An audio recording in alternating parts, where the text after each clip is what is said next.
So I'm Sale. I'm the assistant trainer, and we're going to be doing an IKO D1 discovery lesson today. Although it's very nice to meet you, and thank you for graciously volunteering to be part of the lesson. So like I was kind of explaining a little bit earlier, this is going to be just kind of by the books. We're going to use this nice big open space down here. One of the first things you always want to do when you're rolling up to the beach, and I know you have wing experience, so you probably already do this, but kind of just assessing. They call it a C assessment.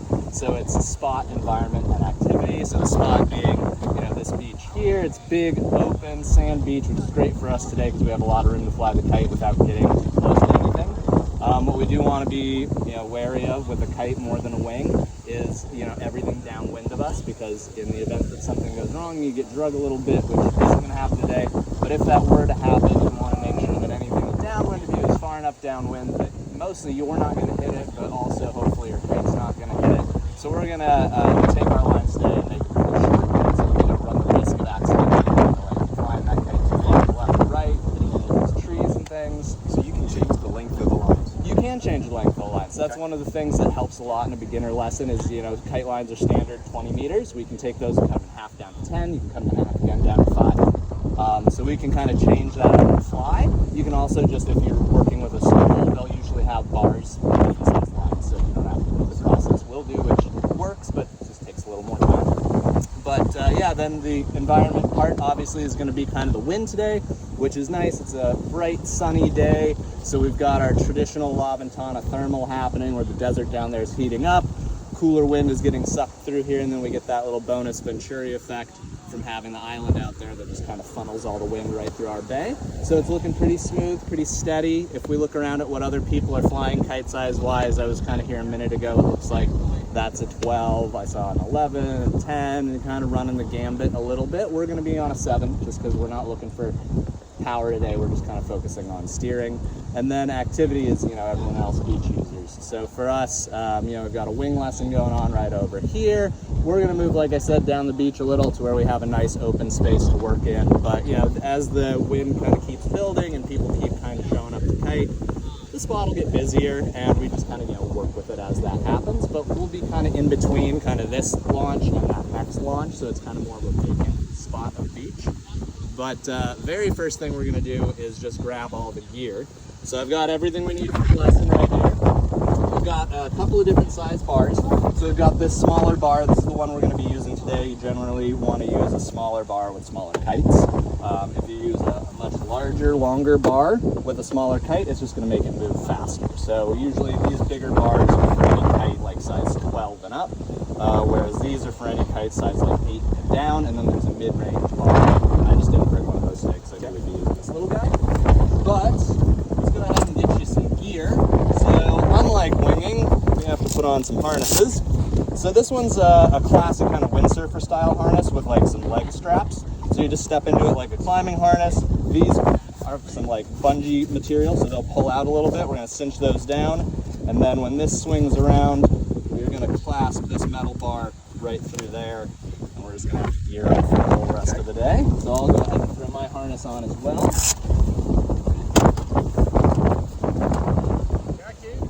Mine's a little different style. This is the more like quick and easy waist harness style.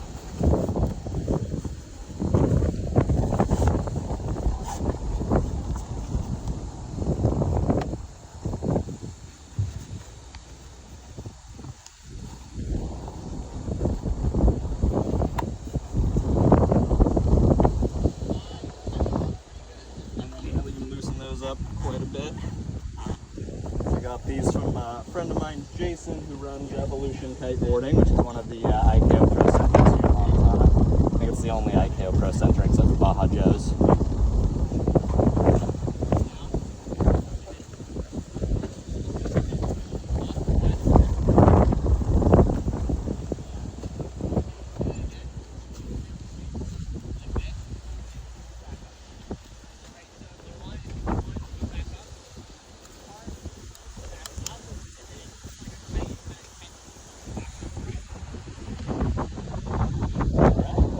Go ahead and do a test here to see if this is feels pretty good. The thing when you're putting on a kite harness is you want, if you get moved around, you want it moving you. You don't want the harness sliding across things. So just tight enough that it's secure, snug, moving with you, but not so tight that you're like having a hard time breathing or feeling really uncomfortable.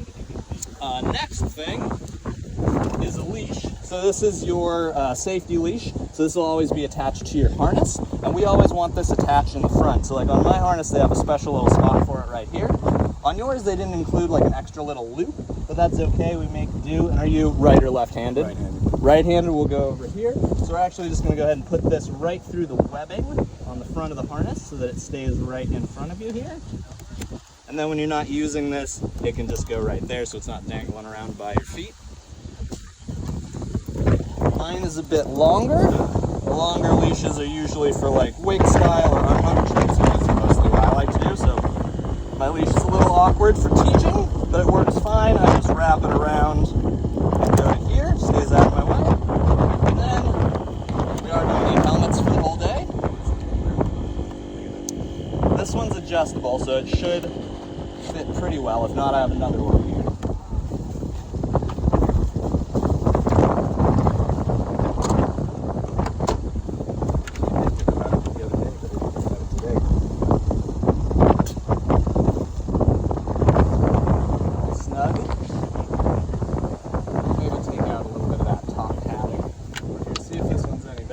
Small head, so I don't know if that's going to work.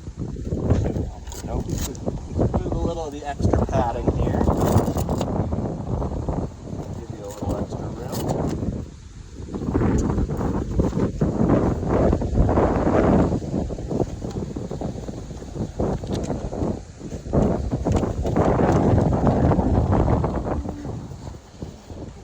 Okay.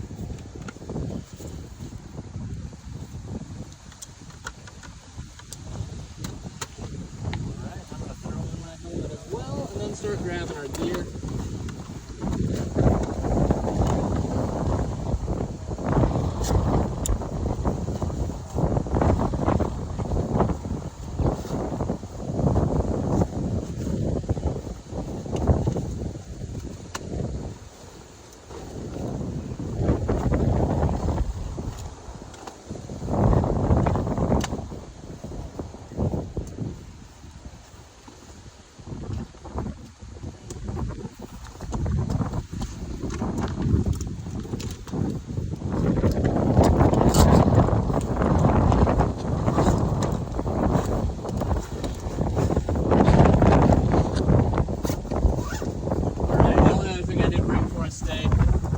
Impact vest or flotation device, really. So the thing with these is we don't need to wear one since we're not getting in the water, but I thought I'd bring one anyway, up to you, just in case you'd rather have it for padding's sake or anything. If you don't feel like wearing it, since we're not doing anything in the water, you don't need to. Okay. Sweet. And we'll bring this little prop here. Close that. Awesome. So yeah, like I was saying, we are going to just go ahead and pick an area that's nice and free of other people. So we're going to head down this way.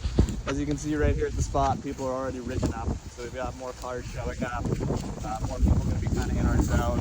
We're going to go get down here out of the way. And as we're walking down here, you know, just since you're a winger, you already know kind of general idea of how hard the wind's blowing, which direction it's blowing. And since we're kiting, what we want to think is that we're taking up that, you know, potentially 20-meter long space left and right of us.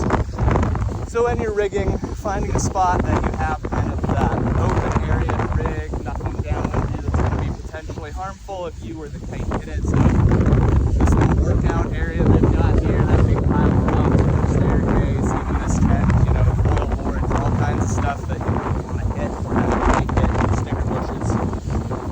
We're going to be good right in here.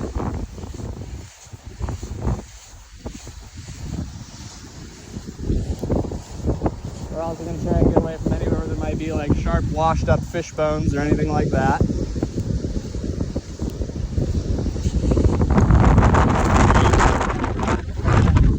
So Ventana Bay, you know, the whole thing, pretty big, a lot of different areas. One thing that means is it changes a lot. So I mean, there's a nice spot because it's a big line up and see the beach. Other areas are a little narrower, have higher cliffs, rockier entrances to the water. All those things you want to be wary of, and I'm sure you know from winging here. here, kind of spots you like. Where's your preferred spot to go ride? We live up by Rasta, so we usually ride out of there. Which is kind of like this. We come, when we do down winters, we come either here or right down there. So. Yeah, I've got some friends who own the house right down there. It's a nice, easy launch, but it gets a little rocky right in front of their spot. Yeah.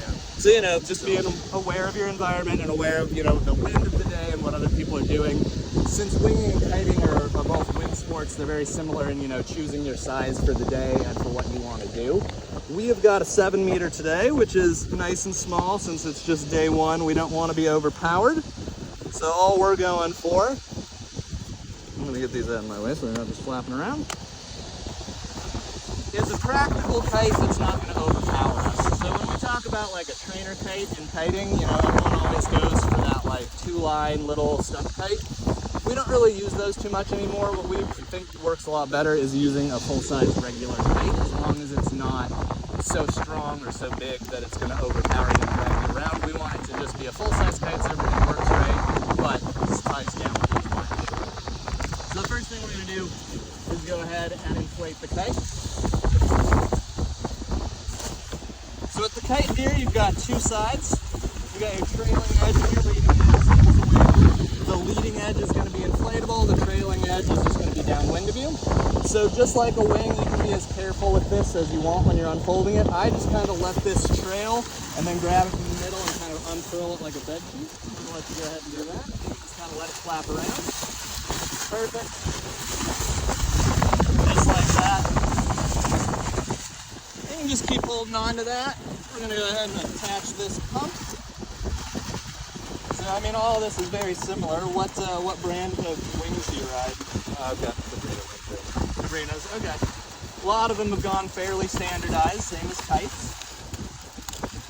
So, you're already going for it. That's where we're going to go ahead and attach the pump leash. That way it can't blow away from us, so you can go ahead and keep the foot on there.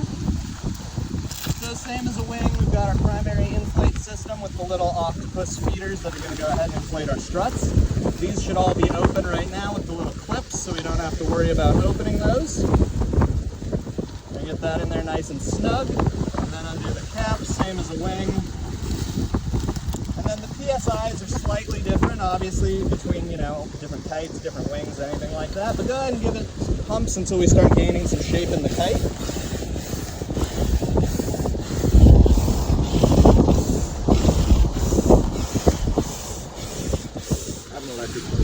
Yeah, the electric pumps are nice.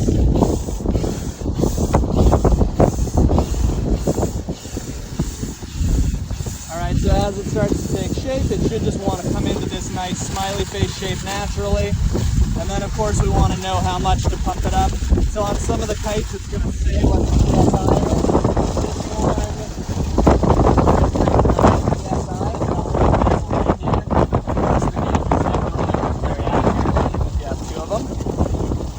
Go ahead and keep pumping until it starts to feel like it's getting harder to pump.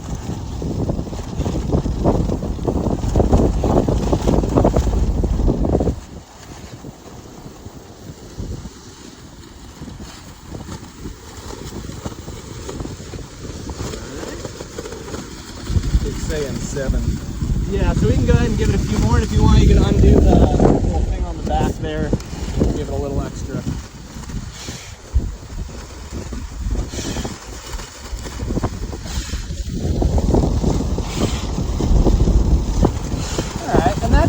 Good. Again, we're not actually getting in the water. We're thinking like PSI for a kite, they're saying 9 for this kite to perform properly.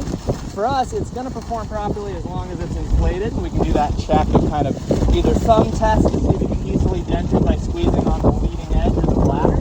If you can dent it really easily, yeah, you can do the flick test with a nice hollow ping sound. This is going to work for us. So we can go ahead and undo the hose.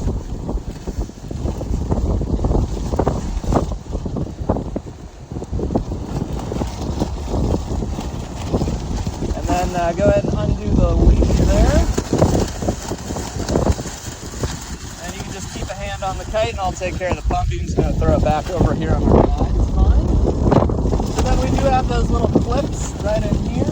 So this is where if we want to seal these off, it's a good idea to go ahead and pinch that like this. It's just going to prevent air from leaking from the bladder or the strut. Either way, so we got a pinhole in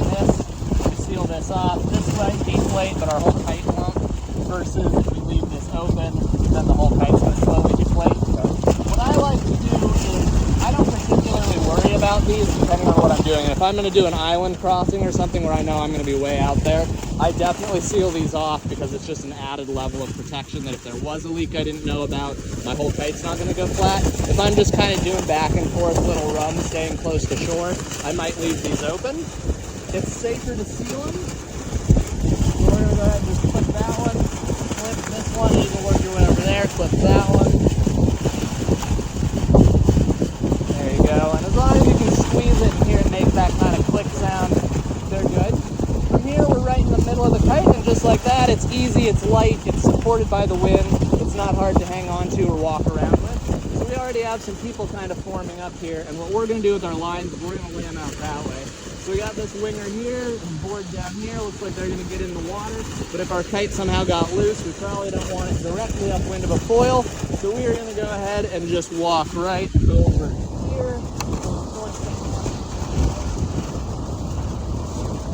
And we're just going to go ahead and flip that thing over right there, just like that, one hand on top, one hand on the bottom, set this down. And then once it's down, you can actually let go of it. So this is where, unlike a wing, the kite's got this nice suction cup effect, where it's staying on the ground and you can let go for a second or two.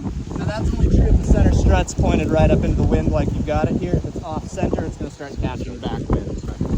We do want to secure this down though, so now that it's here, we want to make sure it's hitting nice and even with the wind, and then we're going to throw some sand right on here and right on here, trying to weigh down this front edge. Perfect. And really what we're going for here is this is helping weigh down the front so that wind can't get under here and lift it up. You see a lot of people just throwing sand kind of towards the back of the kite, and that doesn't do anything. If a good gust came, it's still going to get under the front lip. It's going to throw the sand off the back. So you always want to make sure this front edge is what we've got nicely weighted down. So this is looking good. Winger's getting over into the water. Surfer over here, that's okay. We're going to grab the bar.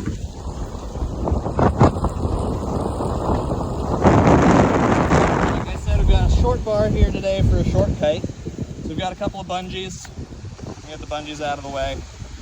And this is what either kind of makes or breaks it for some people, is they don't like lines. So I mean, I've taught for like 13 years now, and you get people who are like, you know, the thing with kiting that I never liked was just playing with all the spaghetti. Spaghetti management. Yep, so the cleaner you keep it, the less spaghetti you have to play with. So we've got our 4 lines here. They're all neatly wrapped in a figure 8 around the bar. We're gonna go ahead and set these up. The way we're going to do this is a downwind rig. So we're going to throw the lines up in front of the kite, or behind the kite. You don't need to be like super careful about this. You see a lot of people doing something like this, and they bury them, and they start walking. That's fine, but even the slightest tension and it doesn't really do anything.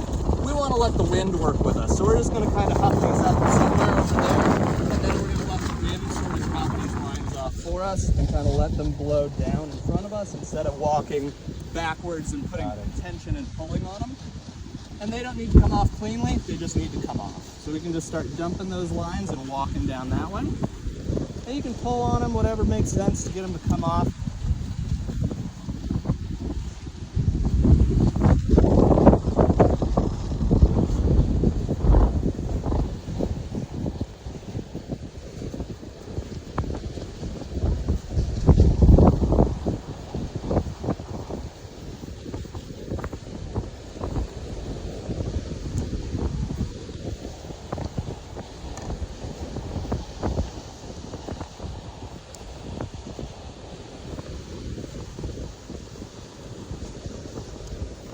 So when we come to the end there, we get all the lines off. We can do one more little wrap there and get those ones free. So you can see we've got our 2 different sides. We've got this black and red side and the green side. So when we're rigging a kite, like right now, what we want to think is that there's 2 sides to the bar, and when you're flying it, red's always going to be in your left hand. So once the kite's up and flying, red's always left. We're just using nautical colors here like a sailboat. Yeah. So red stays left, but right now we're downwind of the kite. So we're backwards to it. So because we're rigging downwind, we actually need to reverse this. So we're gonna have red on the right for rigging so that this matches up with that little red pigtail you can see on the kite up there. Oh, gotcha. So we're gonna get these to match, and this is just for now. Once that kite goes up in the air and it goes down here and is below us, this bar is going to spin around, and now we've got red back and the left, and this is how we want it for the rest of the day. But we're going to start out a little backwards. So we're going to take this, we're going to set it down, and this is where we know we're going to be walking these lines out. So if you see that they're making some little snaky zigzags like this, you can go ahead and stretch these back so that you know you're not going to overshoot your kite. Then we're just going to set that down on the ground here, and we're going to go ahead and get all these lines separated. So there's two different ways to go about this. The easiest I always find is to not try and separate all four at once, but to just worry about two at a time. So we're going to try and get these outside lines, the steering lines, free of these center lines, which are the load-bearing lines. So we're just going to go ahead and jump into the lines like this, so that there's one to either side of your body, and then the two gray ones between your legs. Give just a slight amount of pressure here, like a little pinch and push, and then you just walk back to your body, divide these lines. And they might not look real clear at the beginning, but they will be nice and clean by the end.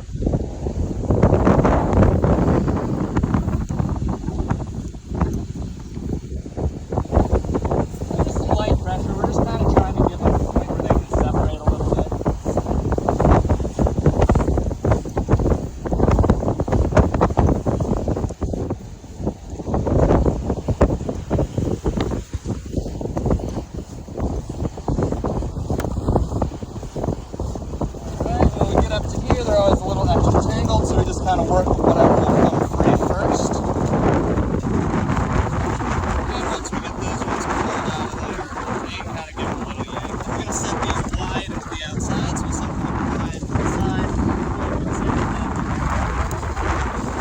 Very nice. This is what we want to be able to do ideally, is just get this nice visual that our lines are straight. So we've got two steering lines, nice and clean.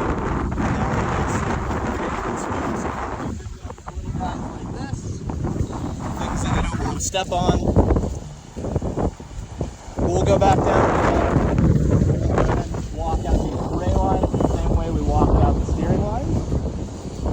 Now pretty basically the steering lines steer the kite, and the center lines are your load-bearing lines. They're the ones that attach to your harness.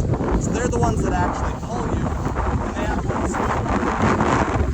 guys down here at your bar have a swivel, so that if these get spun up out on the water because you did something like a back roll or any maneuver where you kind of spin around, these will get twisted, but this will untwist it.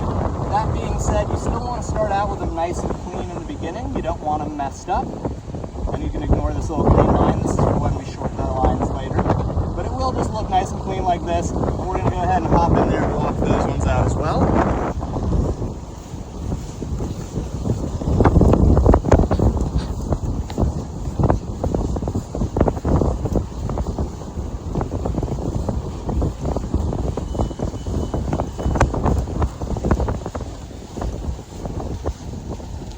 And then you kind of separate them by a little bit, and then same thing. And here, this is where we want to pay attention to our coloring. So we've got the red one, we've got a green one, and we've got a green one, and we've got a red one.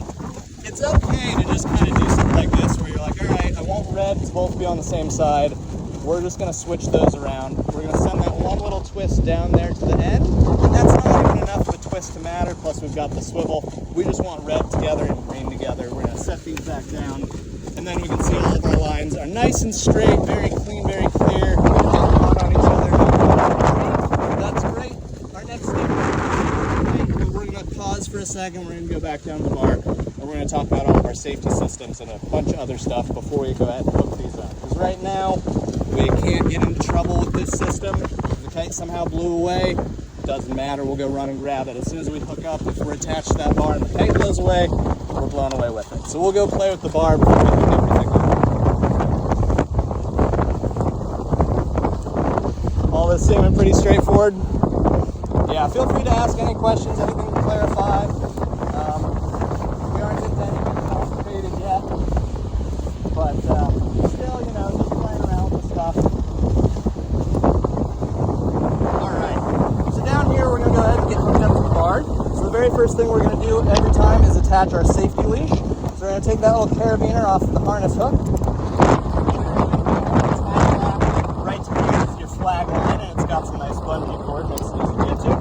Just like that in that panel. So you always attach this guy first, because just like I said before, if we were hooked up to that kite right now, something weird happens, it gets blown away, it's going to blow it's going to immediately activate your safety system because you haven't hooked up to anything yet. So this flag line does exactly what it sounds like it does. It turns the kite into a flag by cutting it free from the other 3 lines. So you're only held on by this one line. Oh, so it just Flags out, falls down. Just like you said. Yep, kills the power. So that's why we always attach this guy first. So you're always going first safety, second safety. Once we get this system hooked on, that kite blows away, you're going to go with it until you eject your first safety, which we'll get into in a second. But this is your chicken loop, this is your chicken finger. We're going to go ahead and put that right on there, and then this swivels around, so we want this underneath, and then this is going to go right through there, so it's underneath the chicken loop, but above that little metal bar, and that just prevents it from falling off. You want to go ahead and do that one time? Yep, just like that. Swivel that in so it's nice and clean, and then leash ideally coming out the bottom, not over the top, so it's nice and cleaner. At this point, you're all hooked up, so let's go ahead and have you take this, and then once we're flying, red's in the left hand, so just like that. So we want to talk about a few things at this stage. We want to talk about our safety systems. We also want to talk about steering, and then we want to talk about how you get rid of power. So let's first go ahead and talk about our safety systems. So you're always flying a kite like this. It's going to be up in front of you, but I'm going to hold it just like right about here. So you're getting pull from here. You get your pull from your center lines. That's why we have the harness. It's not wakeboarding. You don't have to hold very much power in your arms. These lines stay pretty light. You will have some tension, but it's just about this much, versus these lines are what's going to yank you all over the place. So you've always got some power. If you want to get rid of the power, or just something's going wrong, you take a little crash while you're out there, or the kite starts flying too fast, you don't like it, really anytime anything that you're not sure about happens, best thing you can do is just let go of that bar. It's gonna slide all the way up here, and then this is gonna not be pulling as hard. This is gonna be a little less tension. If you go ahead and grab that bar and pull it in, this is gonna pull harder. So this is our power system. But very first is safety. So step 1, safety system. Go ahead and let that bar go if anything's going wrong. That's going to make the power less. It's also going to eliminate human error. Most people, it's not in our nature to want to let go. We want to overcorrect. We want to keep that thing close to us, and we want to fix it. So that's just like whiskey throttling a motorcycle. You need to just let off. Instead, you pin it and hold on for dear life. Most of the time, that's what happens when something starts hitting the fan down here, is people, you're going to see them flying through the air, and they're holding the bar in, and they haven't let go. The quicker you can think, let this thing out of my hands, the better. And you always want to make sure you're doing both hands. You'll see a lot of people be like, I did let go. And they let go with one hand, the other hand's still holding, and now that kite's going for a loop. So just 2 hands off, nice and high like that. So that's safety number 1. Beyond that, we actually have 2 built-in safety systems. So what this is going to do is, if the kite's flying fine, there's no mechanical malfunctions or anything, you let go of this, the kite's going to fall over to the left or right side, and it's going to kind of sit there and wait for you to relaunch it. If your kite's not working properly, something's broken, one of these lines has snapped, one of the lines has gotten twisted and cinched around the bar weird, and now your kite's just in a bad position, no longer responding to you, you have a primary safety release, which is this big red thing here, and if you go ahead and grab that and push it away from you and let go, that is going to put you onto your flag line, and the flag line is going to activate, and this bar is going to go zipping away from you. And this is how we flag out our kite. The bar will go, the kite will flag, and at this point the power is stopped. You're still attached to your gear, you still have your safety leash and everything attached, but you've killed the kite. By flagging it, we get rid of all of its power, and it's just down. In really rare cases, we do have another release here, and that's for if something happened like this knot was to swell and get some sand or something stuck in it, and the bar didn't shoot away far enough, it only shot up to here and didn't go all the way up there.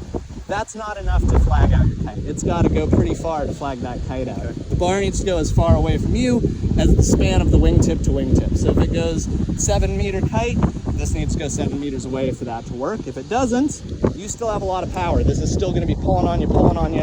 At that point, we've got our other release here, so you can grab that one and push it away, and now fully disconnected. Bye-bye gear, but if your gear is trying to kill you, it's better to get rid of it than let it drag you all over the place.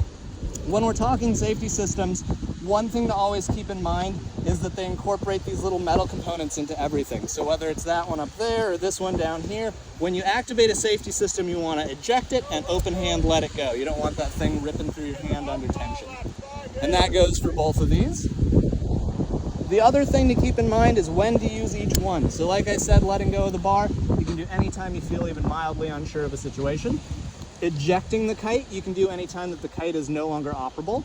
And ejecting this one, you can do if you're, like I said, the first one. Drugged by a jet ski or something. 100%. You're getting drugged by a jet ski. The thing to keep in mind here, though, is, people are pretty far out there. If we pick one of these kites that's way out, like that one you can barely see out there past all the wingers, there's a yellow kite way out in the middle of the bay. If that guy has an issue and he fully ejects everything, that's a really long swim to come back in. And also at that point, you're just a head floating out there in the ocean. You're really hard to see.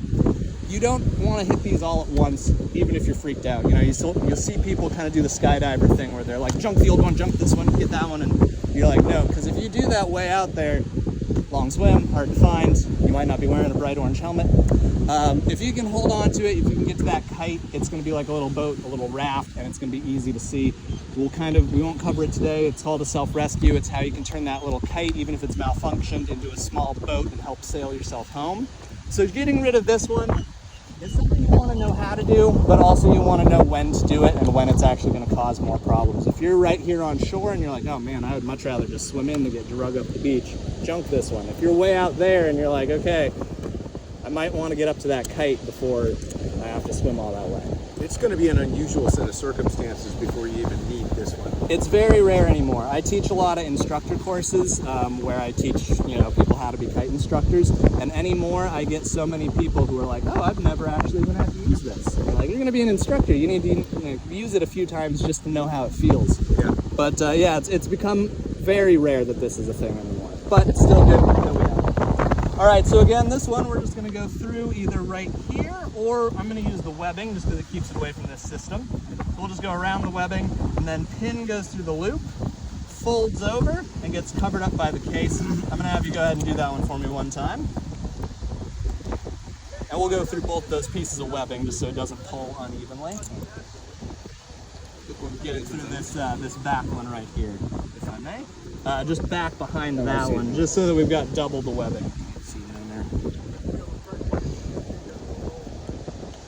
All right, easy peasy, that's back on.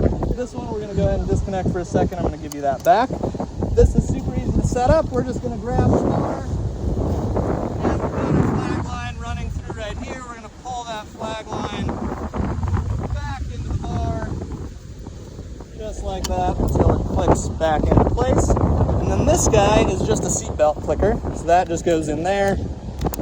And we're in. You always want to make sure that that actually works. There isn't like sand or something in it. You want that nice click, and then you pull to test. So I'll let you go ahead and put that seatbelt in there one time for me. All right. So we're going to go ahead and have you hook this all back on, and we're going to talk about steering and power.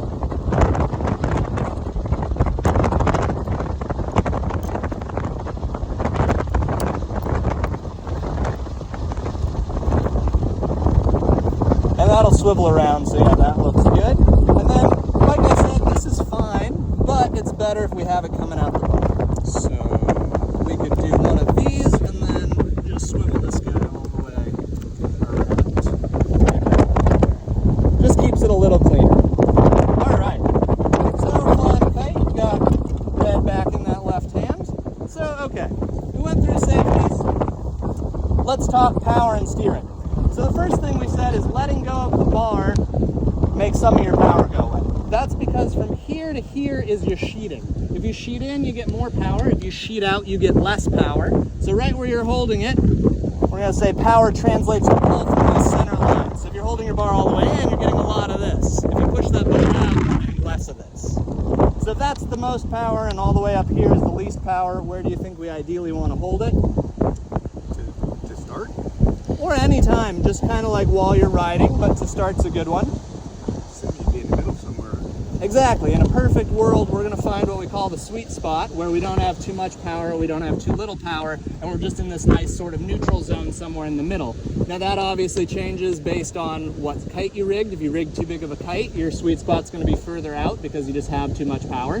If you rig too small of a kite, it's going to be a little farther in, but mostly it changes with the wind, and the wind is always fluctuating, so our sweet spot in a lull might be in here, and our sweet spot in a gust might be out here, but we ideally want it to be somewhere in the middle. If it's right between these 2 points, it means we've rigged the right size kite for the wind today, and it's gonna move around. But if we're somewhere in the middle, that's our sweet spot.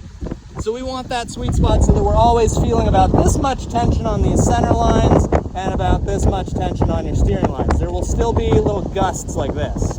So we're always keeping those arms nice and loose. We don't want to be death gripping and locking out, because then we can't feel the wind. We want to be able to feel those gusts and lulls. So we're going to say if you want more power, go ahead and pull that in. You're going to feel this. If you want less power, push it out. You're going to feel that. The other thing that's going to make more power is how fast the kite moves. So as that kite swings through the air, it's moving faster than the wind speed, and it's creating more pull.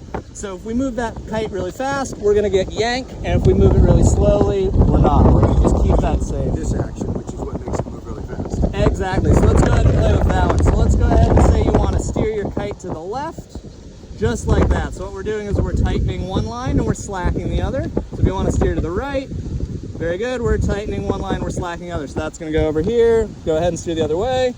That's going to go over here. Another thing to think about is go ahead and bring that bar in all the way. These lines are really tight, so if you steer a little bit, boom, kite's moving. Steer a little bit, boom, kite's moving. Go ahead and push those out to the middle. Now try and steer. Yep, kite moves a little slower, and then push it all the way out. Try and get that tension. There you go. So what are you finding?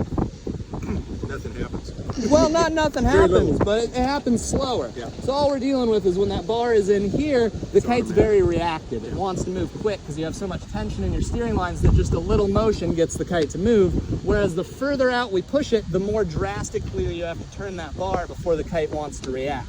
So when we're thinking about steering a kite slowly, we can do two things. We could either leave it in if our sweet spot's kind of close in and just do a little tiny movement, or we can push it out if we feel like the sweet spot's further out and we're gonna have to steer a little more to get that kite to listen, but we're just working with that shopping cart, just like you have it, which is really good. A lot of people start out and they're trying to steer a car, and that doesn't do anything. We're working with that nice, flat, kind of horizontal tilting of the bar to get that to work. Okay, so in kiting, we can do a couple of combo moves. So let's say you wanted the kite to move quickly but not pull you very much. You could start it off with the bar kind of in close to you, get that kite to move, let's say to the left side, boom, and then you don't want it to pull you very much, so you push it out after you get it moving, and that's going to make it so it moves where you want it to go but doesn't pull you very much. So you slow it down. You start it moving in that direction, then slow it down. Exactly. Versus counter.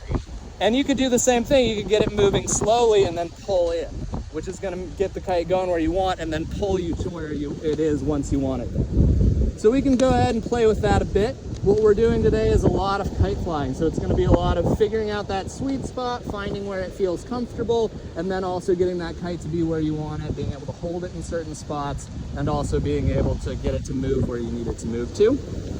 So one more time, let's say we're flying this kite and we feel like there's a little too much power. What can we do? Very good. You want it to move to the left. Good. We want a little more power. Nice. We want a less power. We want it to fly to the right. Very good. Something's happening. Something's going wrong. Very good. Okay. Let's say something's still going wrong. Let's punch those out one more time. Go ahead and hit that one. And remember, yep, letting it go. And then let me make sure this deploys. You have to put a bit of tension. There it is. And from there, we're going to say everything's fine, but just one more time. Go ahead and hit that one. Awesome. All right, I'm going to let you go ahead and put this back together. And then we're going to go ahead and get the lines sort of sorted out so we can attach them to the kite. And we're going to talk about the wind window a little bit before we get this thing up and flying. That looks good. I am going to correct this one just a little bit. So the webbing is good on this one. But the thing here is if we're putting pull on just these, it could start to loosen this, and then your harness is going to get a little loose. So we want to go through the back of this. I know it's hard to find that one, so I'll get it there for you. I got it now. Yep, so we're going to go through the backing on that one, just so it can't loosen up on you. Got it. Okay, we'll give you this back. Get this one back together.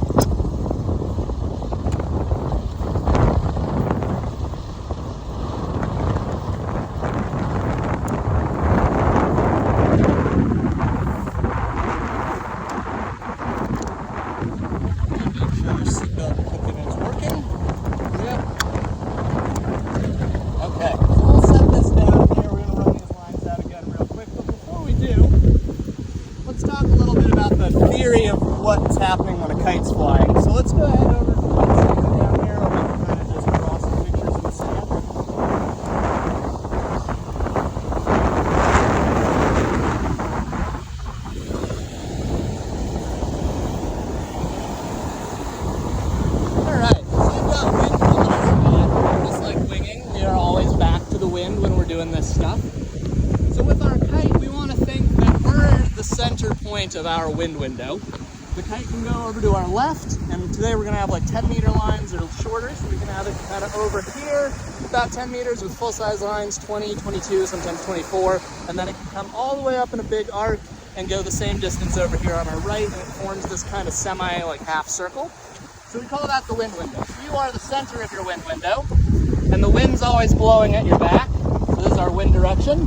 And like I said, we can touch either side, so it creates this 90-degree to the wind direction kind of thing, where we can reach 20 meters over here with our kite, and we can reach 20 meters over here with our kite, and it forms a nice bubble up over our head. And since you're the dividing line here, you are the dividing line between everything that's on the left, right, and everything that's on the left. So if the kite is anywhere over here, it's going to be pulling you to the right. And if it's anywhere over here, it's going to be pulling you to the left. The only time that's not true is when the kite is directly overhead at what we call 12 o'clock, or the zenith. We used to refer to it as neutral because it feels like it has very little pull on your body when the kite's straight up here.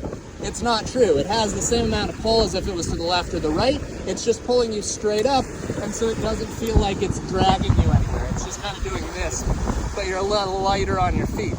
We like to actually avoid keeping a kite at 12 o'clock very often because it's where the kite can be very susceptible to lulls and stalls. So 12 o'clock is kind of your passing point. You don't want to stop at 12 and hang out there. You'll see a lot of people do that on the beach where they just stop and are holding their kite at 12 and they're talking. It's not as safe as everyone used to think. So we're trying to avoid teaching people to hold it there for forever while they stand on the beach and talk. It's just sort of a spot you want to cross over when you need to, but not spend too long. So because if you are hanging out for a little bit, what do you do? Ideally, you want to keep your kite kind of at a 45-degree angle, like that orange Nash kite there. It's going to have some pull on you, but you're just going to hold and kind of anchor and stand here like this and still be talking to whoever you're talking to, and the kite's just over there. If the kite's to stall in that position, it's going to stall and it's going to fall onto the water. If you were standing with the kite at 12 talking and it happened to stall, it's going to do what we call Hindenburging, where it just falls and does something weird and then catches wind and then yanks you, and you don't know where it's going to yank you or where it's going to fall. It's just not a very stable position for the kite. So over here, if we're talking the wind window, we always talk about it like a clock face. So on the right-hand side, right down here where this horizon line or ground line is, that's going to be 3 o'clock, and over here is going to be 9 o'clock. These are really important positions because this is where your kite is the happiest. If you let go of the bar and just don't do anything, your kite's going to either go to 3 or 9, and it's going to hang out there and it's going to sit in this little smiley face shape, and it's going to wait for you to eventually launch it. It won't go anywhere else unless the wind dies or does something really weird. Kites are just happiest at 3 and 9, and that's always 90 degrees to the wind direction. Forms that little 90-degree angle there.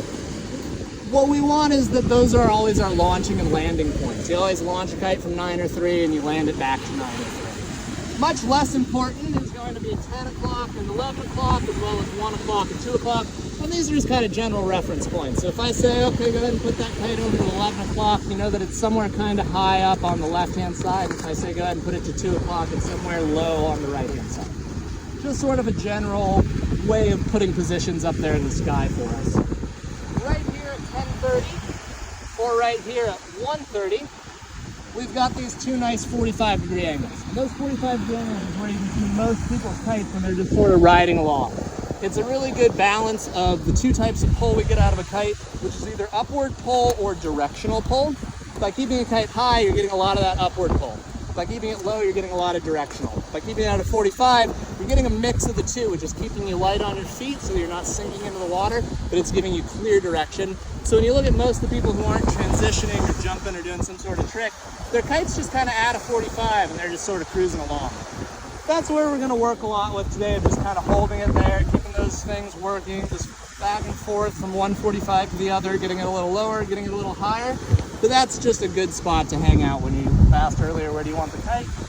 Pretty much at one of the 45s. I'm going to hang out and talk to my buddies for a bit. 45 over the water is obviously safer than 45 over the bushes. That way, if something happens, your kite's going to pull you into the water, or your kite's going to fall in the water versus into a hill. This is three-dimensional, so another way to look at this is that we've got these different bands of power in here, and those different bands of power happen as you dip deeper into the wind window. So if we kind of take our elbows and go like this is our 90 degrees, it goes up over our head, 12 o'clock's right up here where we have to really crane our neck to see it, and this is the outside shell of the wind window. We drop into here and we drop straight down in front of us. What happens is as that kite sits like this, nice and high, wind has lots of room to go over and under it. As we tip it back, we're catching more wind. As we tip it back, we're catching as much wind as we can. The only way to do that other than in like a stall scenario is by moving that kite. So we're gonna say this is the outside shell of the wind window, and this has very little power. This inner band here has more power, and this bottom band has a lot of power. So if we take our kite and we move it slowly from 3 o'clock over to 10 o'clock, we keep it in the sweet spot, maybe even out a little further from the sweet spot, and we just angle that bar slightly. The kite's gonna drift up around this outside shell, but we can stop it here at 10 o'clock when we want to. If we do the opposite of that, if we pull all the way in and crank on the bar, the kite's not gonna go up and around, it's gonna turn sideways, it's gonna pivot in the air, and it's gonna shoot through here. As it shoots through there, what it's doing is going from that nice, not catching a lot of wind shape, we're pulling so hard here that it turns and it lunges across to the opposite side. When it does that, it creates an insane amount of pull, and it's something we definitely want to avoid today, but it's how you do like a toe side jibe where you're coming in and you want a quick rippy turn. You're gonna come in with a lot of speed, you're gonna pull that bar in, you're gonna rip it around, do a big slashy turn. It's a great thing, it's a good tool to be able to use. For today, we're gonna try and keep it a little mellower, but it's good to understand where that pull can come from. So it's that. So we're pretty much saying here is where it's happening. The more forward it gets, the more powerful it gets. Exactly. Somewhere in the middle is where we're going to be. We're gonna always be somewhere in the middle here. Yeah, somewhere in the middle on that outside shell. So when we're looking at different kiters, like this red one was kind of going up and down a little bit, those are what we call signing the kite or power strokes. When you do a power stroke like that yellow kite just did, it gives you a little bit of pull. It got him off the beach and going. Yeah, he's doing some cool tricks and whatever. But the thing is, we don't necessarily need that much power. It happens subtly, but you'll feel it when they pull. So it's just, you know, once you're going, you can keep that kite pretty steady. It's supplying all the energy you need to be able to ride. When you need that extra burst of energy to get out of the water, that's when we whip that kite around. If you're doing certain maneuvers, you want extra power. For us today, we're just getting this. It's just hanging out. It's not on the deep inside of the wind window. It's on the edge, but it still gives you plenty of pull.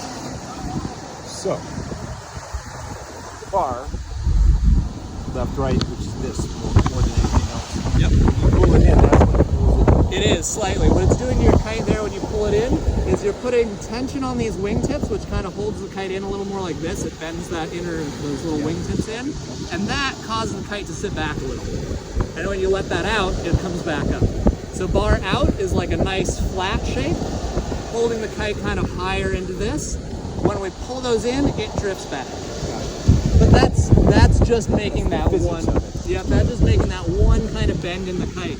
If you then pull in on the bar, tighten this, get it to tip back, and then pull really hard on one of these lines, it's going to pivot like this. And at this point, it's catching the brunt of the wind, and it's going to swing around over to that other side of the wind. By doing that, just think the easiest way is the faster it moves, the harder it pulls. So if you're just kind of sitting here later and we're flying the kite and you oversteer a little bit and all of a sudden see that kite starting to race, you're going to see it start racing before you feel that pull, but you've got a split second. That pull is coming, so that's where you can be like, ooh, I overdid it. Let go. All right. That makes sense. So we're going to go ahead and get these lines run out again, and then we are going to go ahead and we're going to talk about how to launch the kite. We're going to double the lines back, and then we're going to hook it all up and get flying.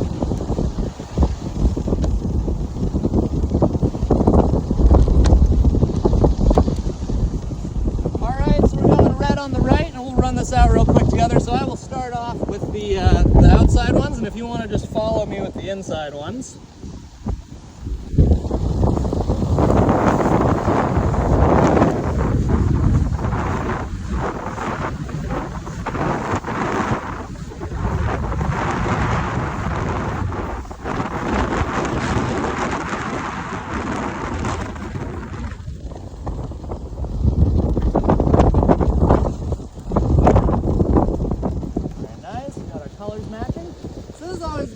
too. So when you're standing up here and you're looking back down at your lines, visually these don't look that good. Like we can see they're kind of running over each other. You can always just grab these, give them like a little shake. This one is looking good over here. And this one is now looking good down here. You can just set them down so you can visually see. And then like we said before, if we have one, like these are perfectly straight, but they aren't color matching, we can do just one of those. That one little twist isn't going to matter with the swivel, and these are good. We're going to go ahead and talk about how to hold the kite to get a launch before we attach the line, just again, kind of a safety thing. So when you go for a launch with kiting, you always want to have somebody else. You always need to ask somebody for a launch. It's usually not a big deal because you got buddies who kite, or whoever on the beach, and we're all here to help each other. But when you get a launch from somebody or give a launch to somebody, you want to get those 90-degree angles nailed down pretty well. So here in La Ventana, it's fairly easy because the wind's kind of blowing down the beach, so 90 is just like this. So it's either kite over there by the water and you standing here, get that launch and head into the water, or kite up here and you're looking at this hill and you go for a launch. You want to just think what's safer. We want to launch over the water, so we always see people with the kite down there and the person with the bar standing up here. Let's go ahead and play with the kite a little bit. So in the beginning, I'm going to have you help me out with a launch. So when someone asks you for a launch and you're like, sure, I'll give you a launch, you just come up to the front of their kite and you kind of stand here and you wait. And you're going to wait for them to go get hooked up to the bar, attach all their safeties, start walking around. And a lot of the time, the safest thing, and you don't see too many people doing it, is you actually don't attach your safeties until you've gotten over to that 90 degree. You'll see everybody just straight downwind, hooking everything up and start walking. That's fine, but it's a little safer if you kind of just take that bar, hold on to your like chicken loop system, walk up into that 90 degrees, do like a line test, make sure those lines are straight and everything, and then hook everything up. That's a little better. So we're gonna go with that one today. But when you're the launcher, you're just standing here and you're waiting for them, and ideally they should give you a thumbs up. And that thumbs up means it's okay to touch my kite. So then you're like, okay, I'm gonna touch your kite, you just kind of grab it, throw that sand off, try not to shower everybody downwind with too much sand, and then we know that we want to launch with the kite over by the water. So if we're in a situation like this, and you're like, all right, guy with the bar is gonna come walking over here, but he doesn't have enough room to launch unless I go this way a bit. So that's where you're gonna just flip this over, and you're just kind of holding it in this C shape, and you're sort of walking.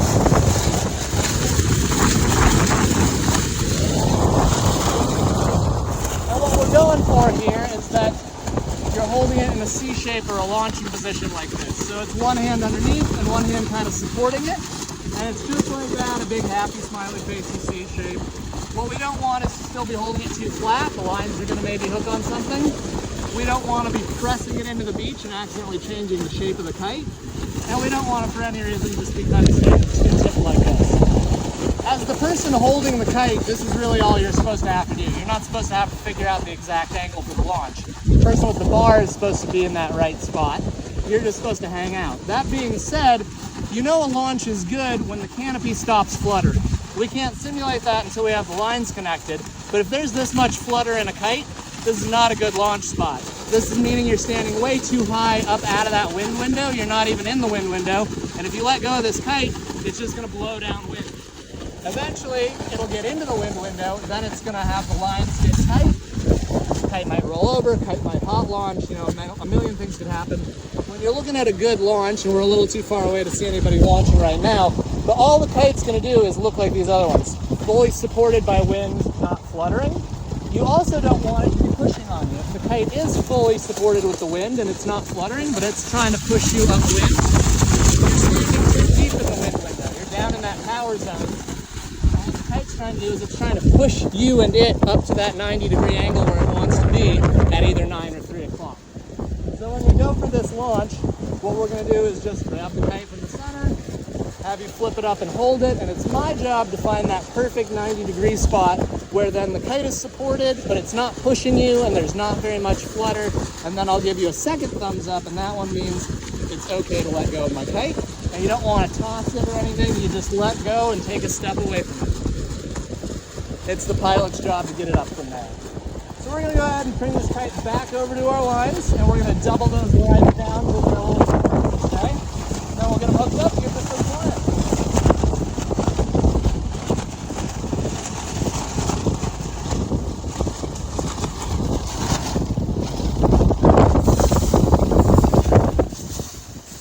All right. Doubling our lines takes just a little bit of time. This is why a lot of schools will have a designated bar. Unfortunately, this is my gear, so I'm gonna have to double it the old-fashioned way.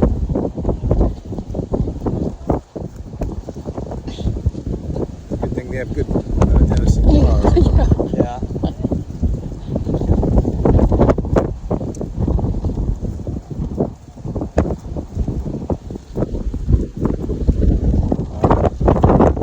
So on the steering lines, we'll remove a pigtail. But I'll go ahead and do this on all of them, and then we can double them back together. Really just instructors need to know how to do that, I think.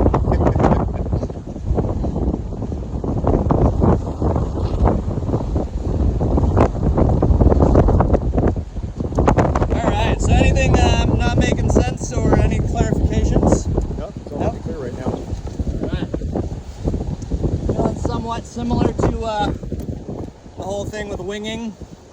I feel like, you know, it's all water sports. I wing a bit, so it's like, you know, No, I you don't see anything similar at all. no, not yet. You will once the kite's flying. I mean, it's the same as like, you know, we think kite on the left, it's gonna pull you to the left. With the wing, it's like a big arrow. If you point it to the left, it's gonna pull you that way. Yeah. The mechanics are similar because it's all wing sports as far as what the wind does, but how we get it to do that is definitely different. I flew paragliders for a lot of years, a long time ago, and it's not even similar. Yeah. Yeah, I mean, I know plenty of kiters who also dabble in, you know, speed flying, paragliding, whatever. And they're always like, yeah, kiting just becomes like dumbed down paragliding. It's like the same kind of mechanics, just easier.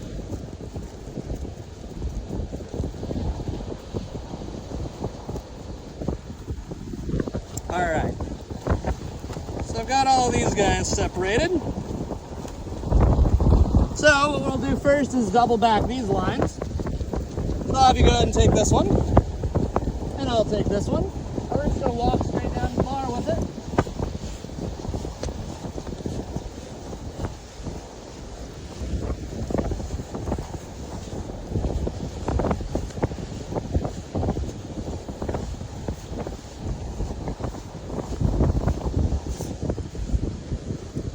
And then when we get here, this guy out of the way, we've got these little pigtails I made up. So we're just going to take this, and this is just a traditional kite knot, is we're going to take and just push it through itself. It's a little lark's head loop.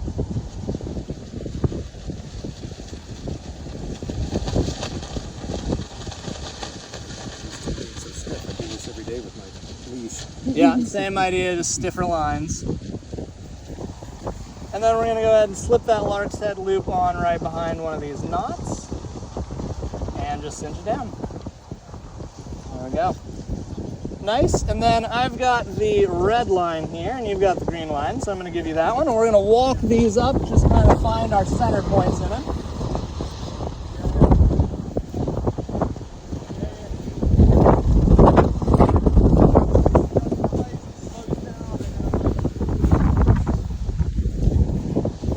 Put just a little bit of tension until we find that midpoint here. And once we get that midpoint, we're gonna go ahead and slip the red line's loop, or in your case the green, just right over top, and then feed that knot back through the line and pull to a cinch. All right? And that way we have doubled these ones back. Now we're gonna go ahead and do the same for the steering.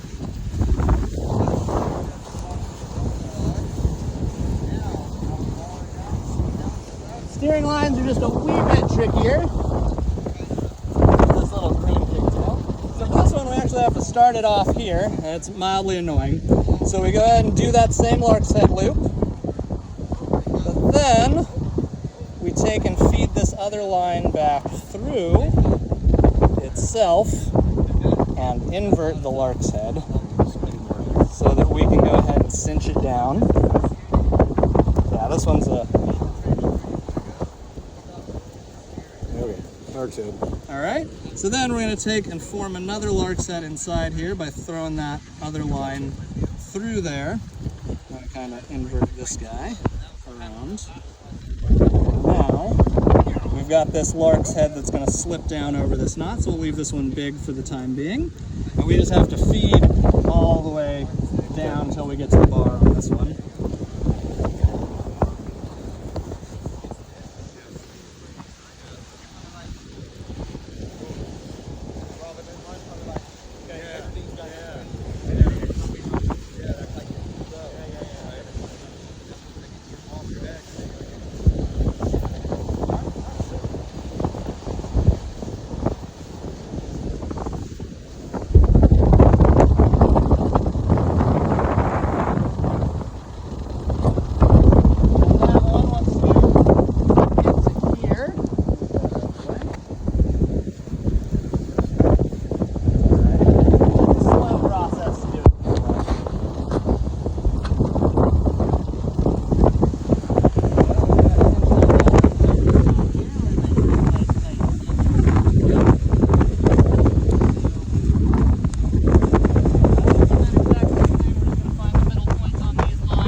Guys launch. So you can see they're waiting. This guy here is making sure his lines are straight, giving that thumbs up, and bringing that kite up right off the beach in that nice 90.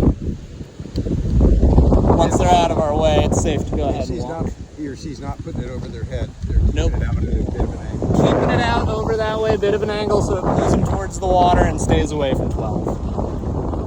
And then just nice and light, you can see their hands alternating from high to low, but kind of staying in the middle.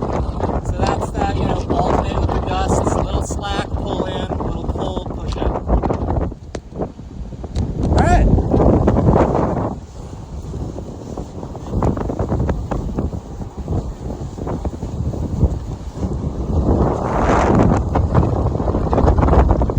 So then, exact same thing on these ones. We're gonna find that middle.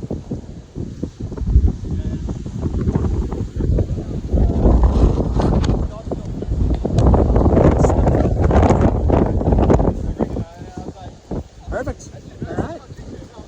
So now we've got our half-length lines. We just took a lot of time to make sure these are straight and correct. So instead of going like, all right, well, our kite's wet there, let's pull the lines up to the kite. It's always a better idea. Leave your lines nice and neat. We'll move the kite down to us.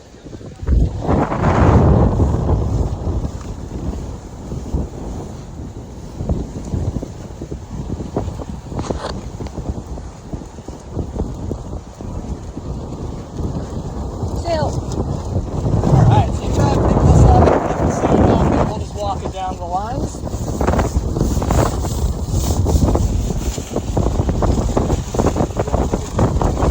Yeah, you're always going to want to walk with it flipped over. It's just easier. So you can go ahead and take it and just pivot it over. Yep, that way it's easy. You can see where you're going. Not as much pull and flap and flutter. And then when we get over here in front of our lines, we're just going to take it and flip it back down. We'll just keep coming a little ways.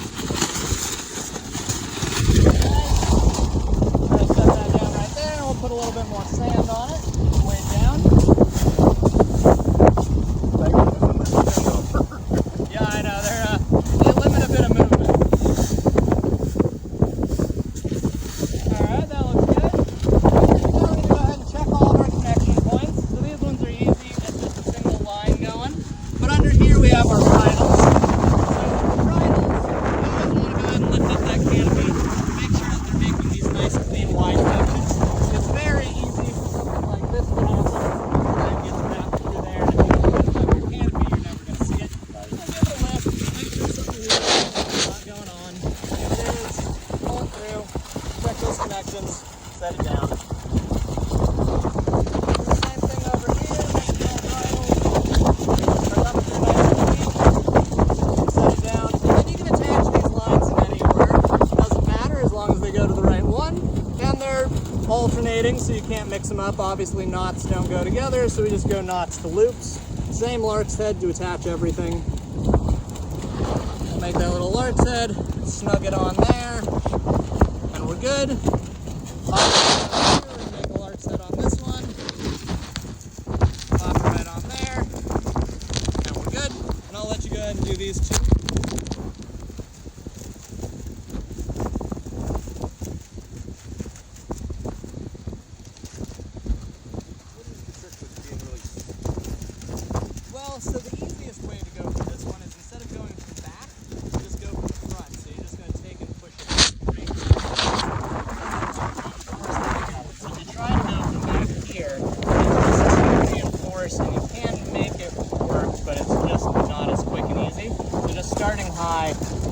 straight aim.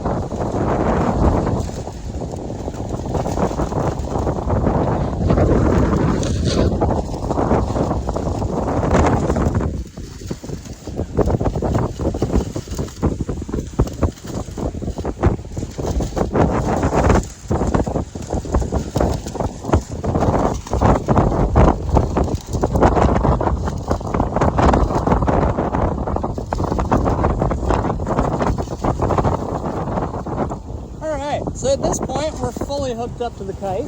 So we can always kind of just double check ourselves, make sure those lines look like they're where we need to, and they are. So at this stage, I'm going to get to the kite, and I'm going to have you help me out with the ball. So the first thing I'll do is I'm going to go down there, and like I said before, it's my job to kind of walk into position, but we just don't have enough room over here for me to not make you move a little bit. So I might go that way a little. But you're just kind of flipping that kite over to that C-shape, easy to carry shape, and just kind of walking out this way. I'm going to walk around over here. Before I even go ahead and attach the safeties or anything like that, I'm going to get down to the bar, and I'm going to do one of these. It's always good to do. I'll have you just kind of check it out.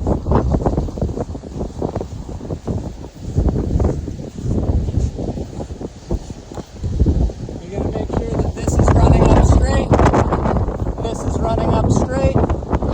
These are both running straight. And that this works.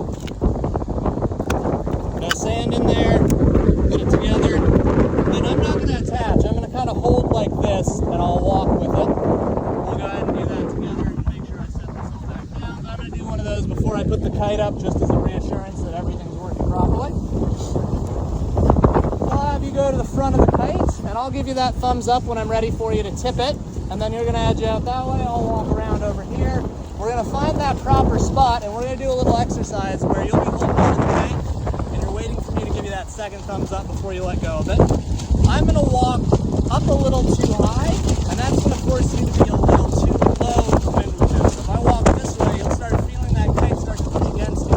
Then I'm going to walk back down a little too low in the wind window.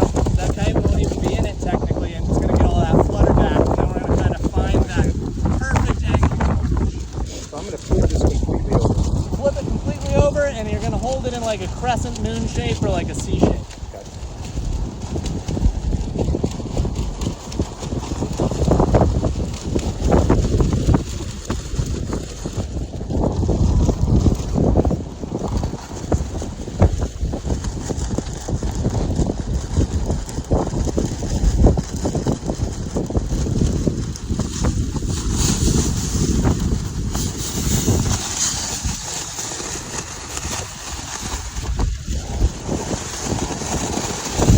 Do I not go anywhere until you tell me, or do I go out there?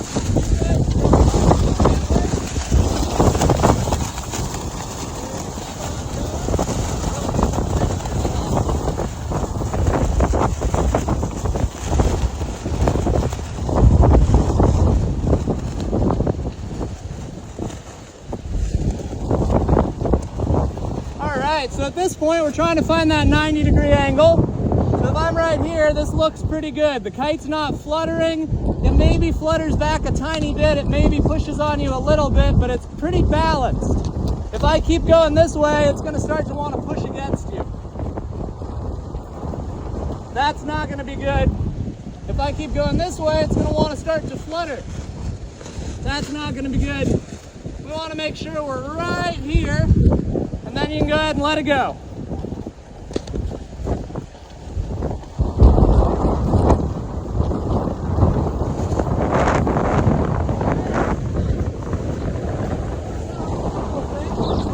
Talked about earlier, 45 degrees, walking out towards the water.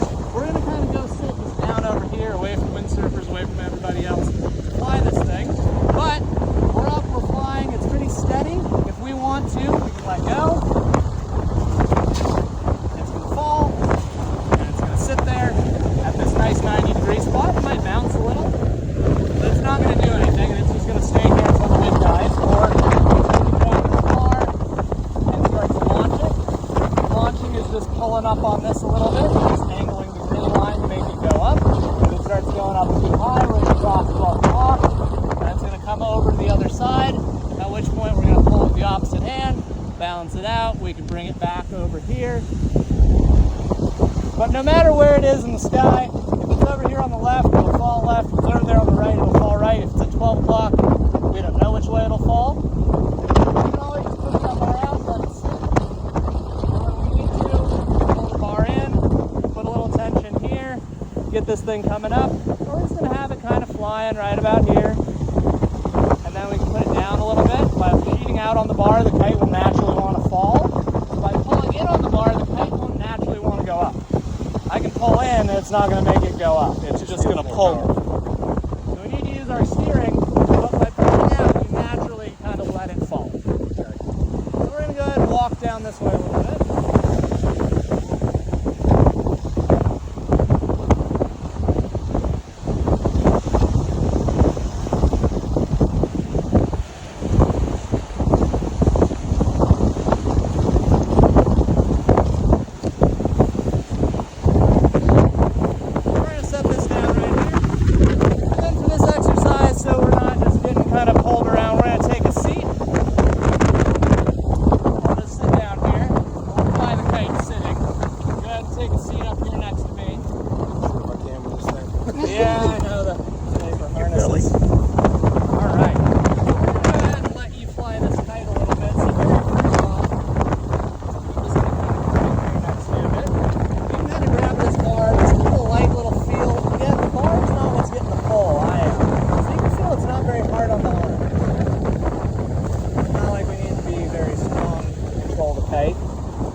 Giving it some little touches. It's coming up, push out, it goes down.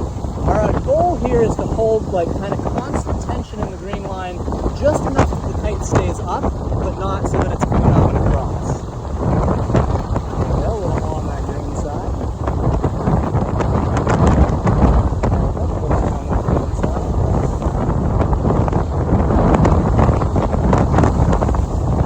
Very nice.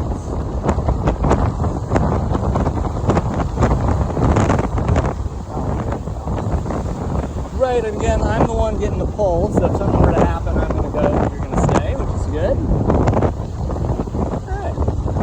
It's actually already looking really good. I'm going to go ahead and let you get hooked up to this. Go ahead and let that bar go.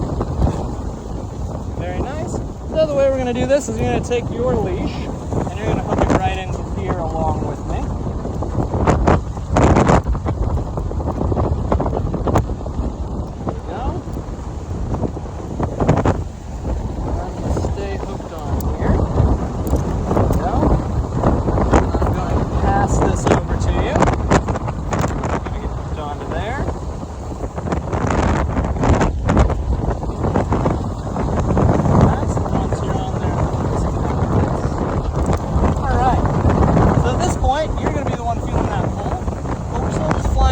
Nice and mellow. Now let's get that grip going just like this again.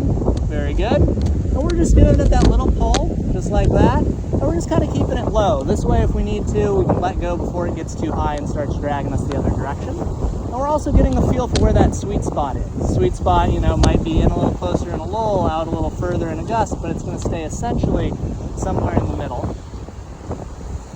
Very nice. And our first exercise is really just, you know, this. Keep it flying, keep it steady.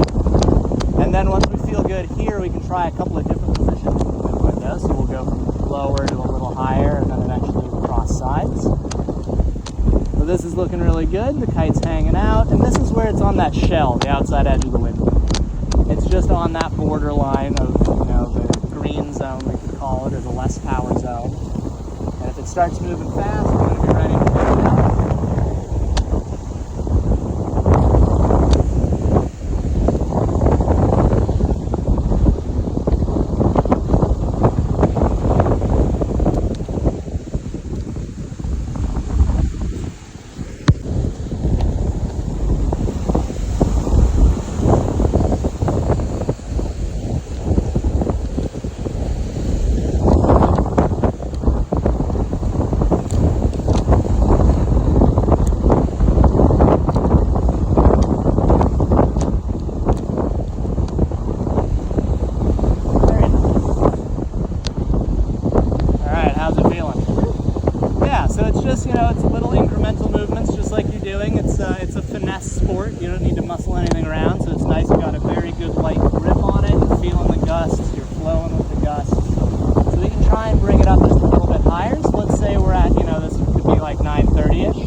That's what a kite does in gusts. It kind of just shoots forward a little, it falls back a little, and then it evens out.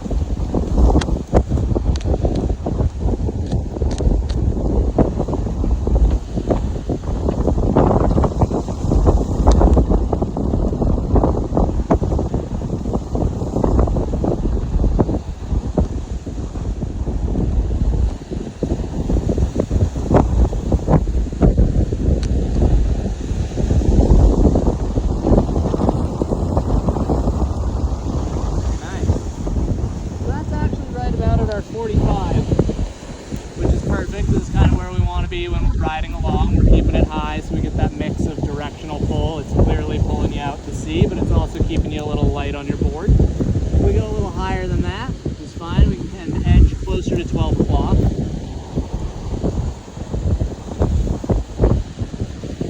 Very nice.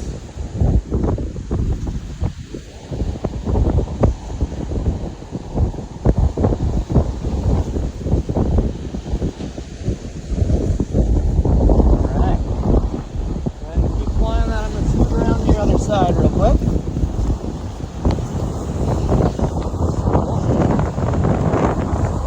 We're going to do 2 exercises. Number 1 is just go ahead and let go for a minute. Nice and slow. Bring it back. So at any time, you can always let go, because just because the kite goes down doesn't mean anything. We can bring it back up in a split second. At this point, what we're going to do is flying over there on the right. To do that, we're just going to very slowly bring it up with the bar out. Yeah, if you overshoots a little bit, you can always let it go. You're like, whoa. You can steer it back down to the side you're over here on, or you can let it go. What we're going to do is just very slowly, very incrementally, bring it up just a bit higher, until it starts to cross over. As it does want to cross over, you can kind of scoot around with it so that you're facing over towards the hill. Starts going anything weird too fast, you can let go. If it falls over on that side, no big deal, we'll bring it back up.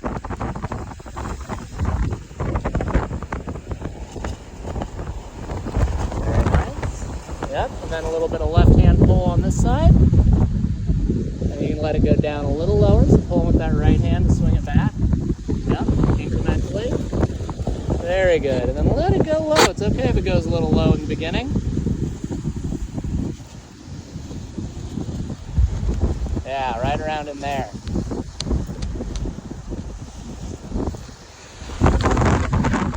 Nice.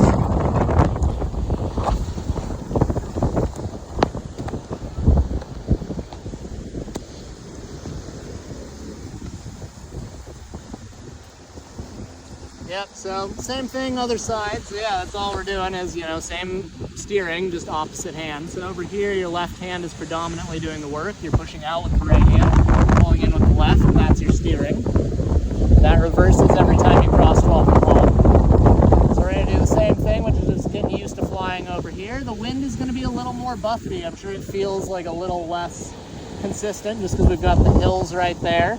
More stuff to create little bits of turbulence, little wind shadows. If we want to swing it back the other way, that's perfect. Nice and smooth. This is what we're going to do for a little bit. We're just getting used to the 2 sides of the wind window, the left and the right. We're getting used to keeping that kite flying steady and keeping it flying in different positions, either higher, lower, wherever feels good. And then once this gets a little more second nature, we're going to switch to one-handed flying. But we're going to go ahead and keep practicing this for a little bit.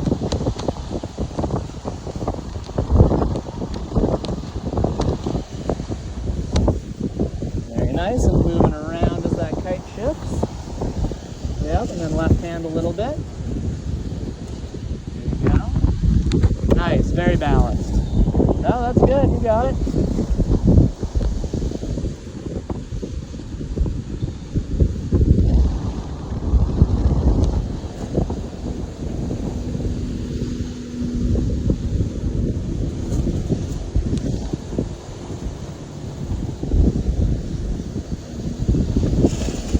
Watch out, we got a tater over here that kind of snuck up on us. So we're going to actually go ahead and just take that kite nice and low. We're going to let them get a little more downwind. This is where it's always good, you know, busy beach sometimes, keeping an eye on your surroundings. You never know who's walking downwind with a foil kite or whatever. There's always something to be aware of in kiting, and it's always that your attention is focused downwind, but you gotta remember things can be coming from upwind as well.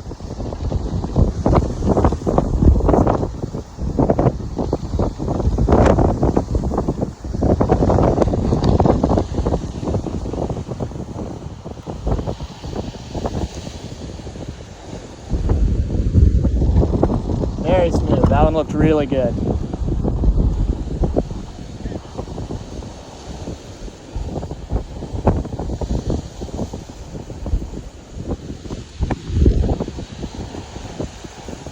Very nice. Just letting it drift over.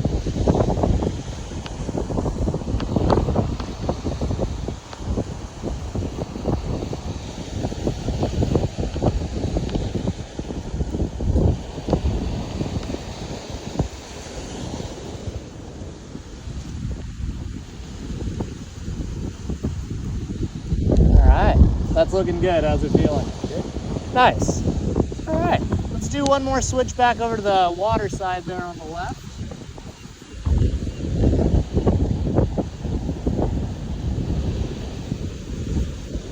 All right, go ahead and set it nice and low for me.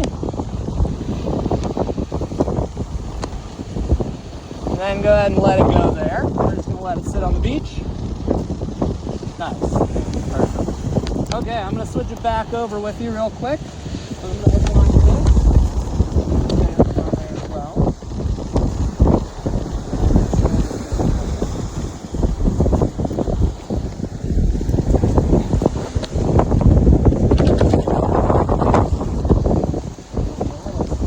There, alright.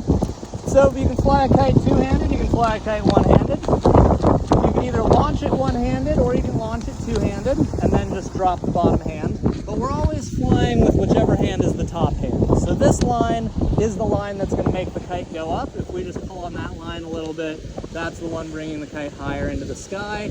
If we let go of that line, the kite's going to fall. So we don't really need this bottom hand. The bottom hand is going to make the kite fall faster if we pull on it, but it's always going to fall. So really we just need the top hand. So you can either get that kite launched with two hands and then just drop one on the bottom and just fly with the top hand, or you can just bring it up off the beach with one hand. Essentially though, we want to keep this hand really close in the middle. Flying with the hand out here is just too much steering. It's too finicky. We want to get this hand either right like this so that you've got your thumb on one side of the bar and your pointer finger snugged up right into the center line, or you can do the pointer finger over the bar, or you can do kind of like a Spock grip and get two fingers over the bar. I feel like this is a little hard for most people. I usually start people off either here or here, and it's all a comfort factor. So whatever feels better. You can also just do this one as long as that hand is nice and close. And then we're doing the exact same thing of just kind of flying it in different positions in the window. So just kind of keeping it steady here, keeping it steady a bit higher, and then also switching sides. And the one here is when you do go to switch sides with this, as it swings over, you're just gonna go ahead and switch hands completely. And then you're just flying over here with it. So then we're gonna go ahead and switch back, switch hands, and then we're flying over here. Now, when you're doing like one-handed flying, it's usually because you're doing something else with the other hand. You're either carrying your board as you go to get in the water, or you're just riding along comfortably. You don't need the two hands in there. You're just kind of chilling in a more relaxed stance. You know, whatever it may be. The point of one-handed flying isn't usually to get that kite moving very much. If you need the kite to move, get that other hand back on there, give it some direction. If it's just needing the kite to stay kind of chilling in one spot because you're body dragging like that guy or riding comfortably like that guy, go for your one-handed. It's going to be a lot more comfortable, and it's really easy to hold the kite in one spot with one hand because you're not over influencing it without thinking about it. So like, you know, a lot of the time when you start off, you're like, oh, this is going a little too high, a little lower, a little higher, a little lower. This one, you can't do too much. You can't overdo it. So I'm going to set this down, pass it back over to you. And if the one-handed doesn't feel comfortable right away, that's okay.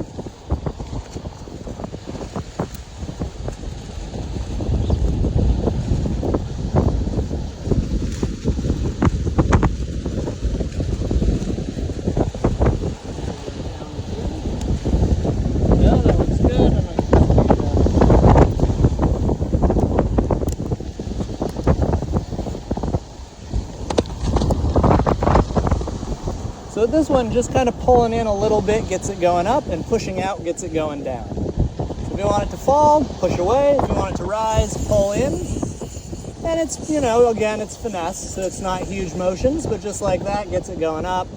If it starts falling too much, you pull in again a little bit. But we aren't doing as much. It kind of becomes a wrist workout if you're doing too much of this. So it really is just in and out pretty smoothly. You want to put a little bend in the bar if possible, just like that. And if it switches sides, you can push it all the way out, let it fall back down, and as it's falling, pull back in a little bit.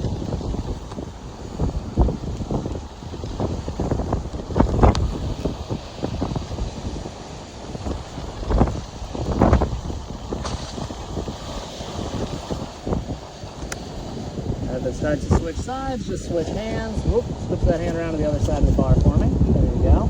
That's okay if it goes down. Remember, it'll always come back up. Go ahead and push that bar out all the way real quick. Let it out.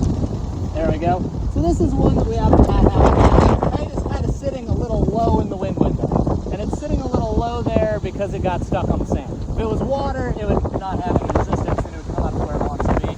On the sand here, what we're going to do is we're going to jaw slip a little bit.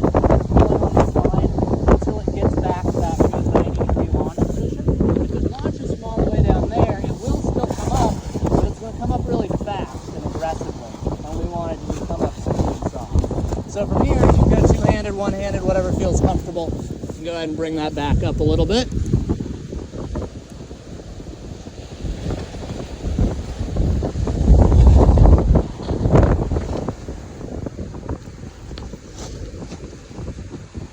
Very nice. If it switches sides, switch with it. Oops, let it go. So again, just when you're switching, look at where your hand is. We always want to make sure that hand is grab instead of like that back reverse grab. Just that one there, that's where we want to be.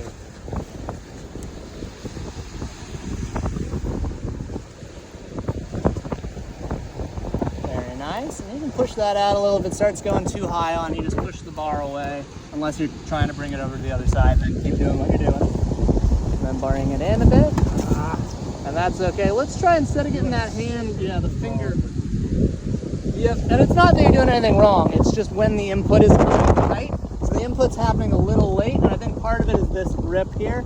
If you're doing this one, it's hard to get a tilt in the bar. What you want to do is get that thumb right up under the bar a bit, and push up with the thumb. That way, by pushing the thumb into the base of the bar, you pitch the bar.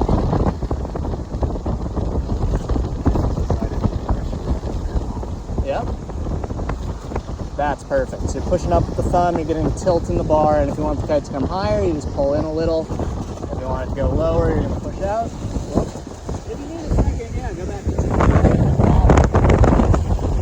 don't have to have like a super quick hand switch right away. You can go two hands down to one hand, however quickly.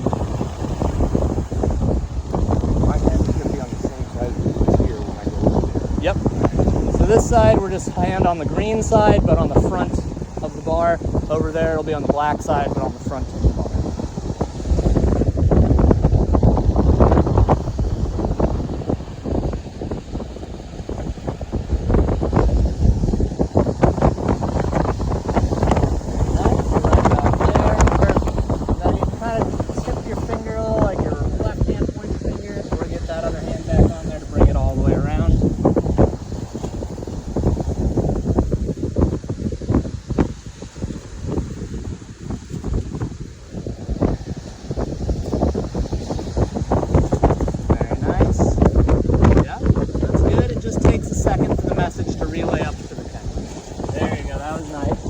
Bring it in a little more. There you go, that slows it down. Done. There you go. Pushing it out. Pulling it in a little. There you go, that looks good. So let's just hold it here for a second. Kind of low, just in an easy position. And just get a feel for how much you need to hold it.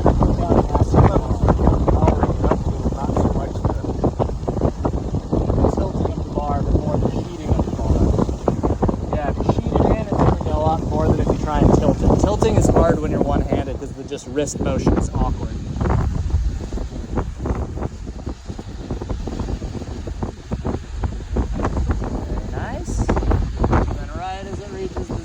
there. We're going to switch the hands and then pull in a little bit and slow it to 7. Very smooth. All right, that one looked really good. So yeah, it's a slow move. It's not like we're trying to go for speed here.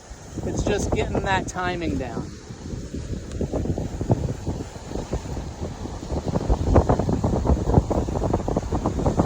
And that's fine. We're just going to go ahead and bring it back up. So go to 2 hands. Oh, there you go. 1 hand, nice launch. And oh, other side.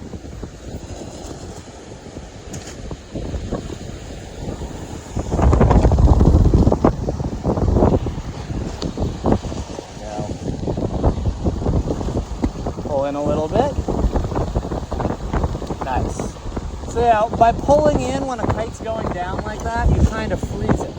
As it goes down, if you sheet in, it'll kind of catch it where it's falling, but it'll catch it a second after you start pulling in. So if it's like gonna get to 2 o'clock, but you want to stop it a little earlier, just start pulling in a second before you think you need to. Like here, you can kind of just let it fall, and then if we want to stop it at 45, you're going to start pulling in a little before that 45-degree angle. Very nice. Here we're going to let it keep coming around, yep, just like that. Pulling in right about here, and holding it frozen right about there.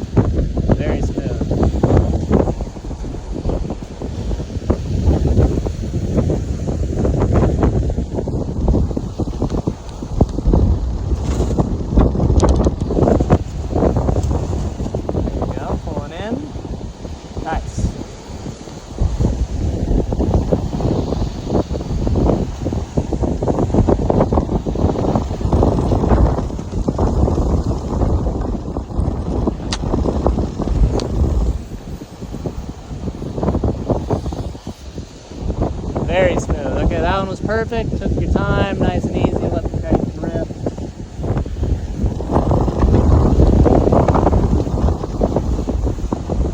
Very nice.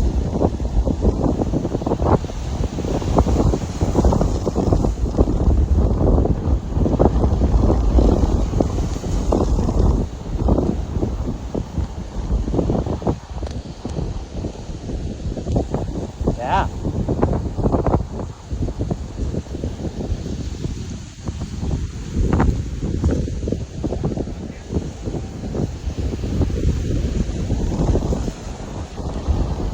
Alright, let's kind of hold it frozen right about there for a little bit. Maybe like, 5-10 seconds. And it doesn't have to be in the exact spot, but just kind of around the 45-degree angle. And then we'll bring it to the other side and do the same thing. Just switching and then holding it for 5 to 10 seconds.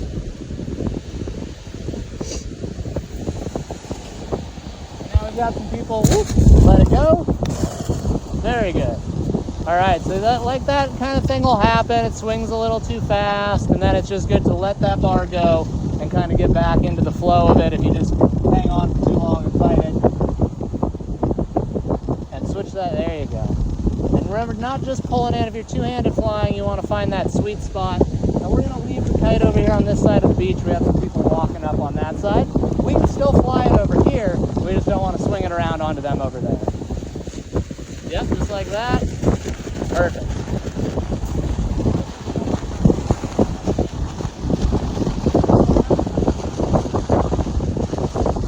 They're out of our way so we can go either side.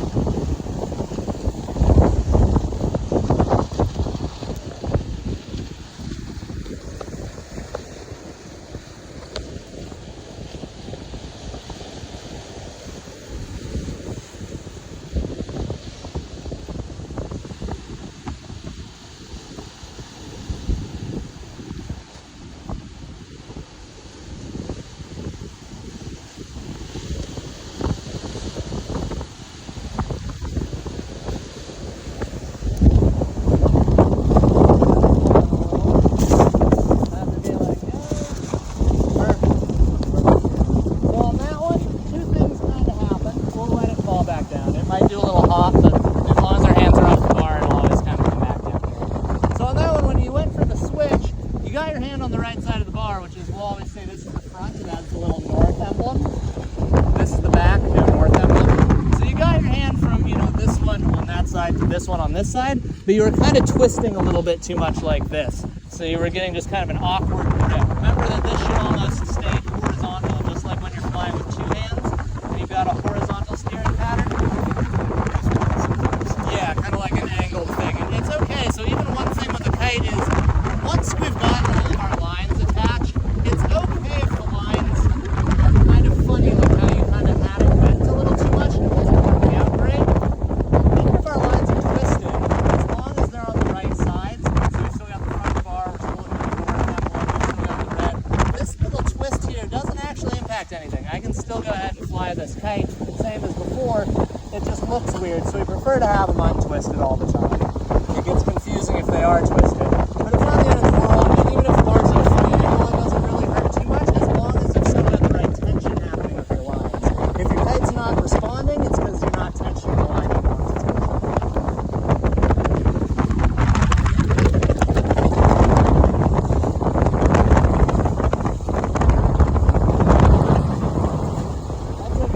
Happened fast. I mean, that one just kind of came up on you a little quicker than you anticipated. So just kind of keeping it like horizontal like you have it, and just giving it that little tip.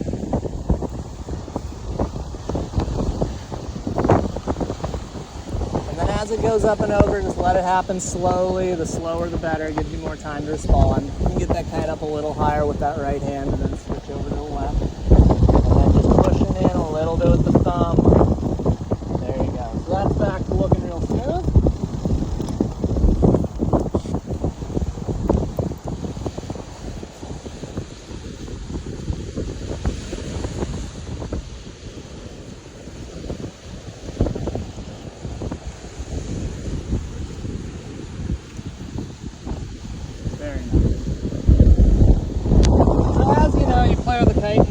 And you get more familiar with it and how it flies, those transitions and things will become faster. You'll be able to throw it left to right, right to left, catch it one hand, no problem.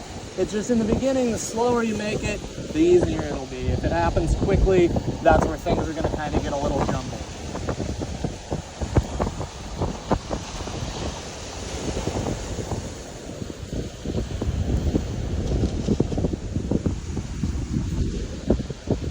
Very nice. You can always use those two hands when you need to correct something and then go back to one-handed. We're always doing that in kiting. You go like, oh, I need a little more power. I want to do a power stroke or two. You go back to two hands. Then you're riding comfortably. You go back to one hand. You want to do a trick. You go to two hands. Whatever. It's just you switch them back and forth all the time. So don't feel like you have to do one over the other. We're just getting used to doing both and being able to kind of get that kite going where you want it as efficiently and quickly as possible without getting overpowered.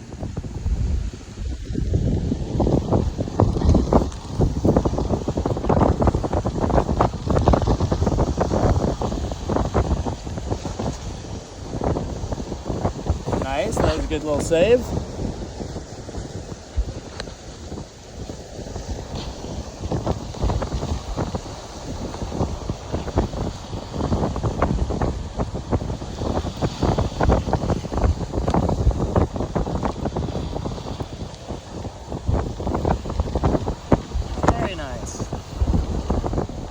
Looking smooth again. How's it feeling?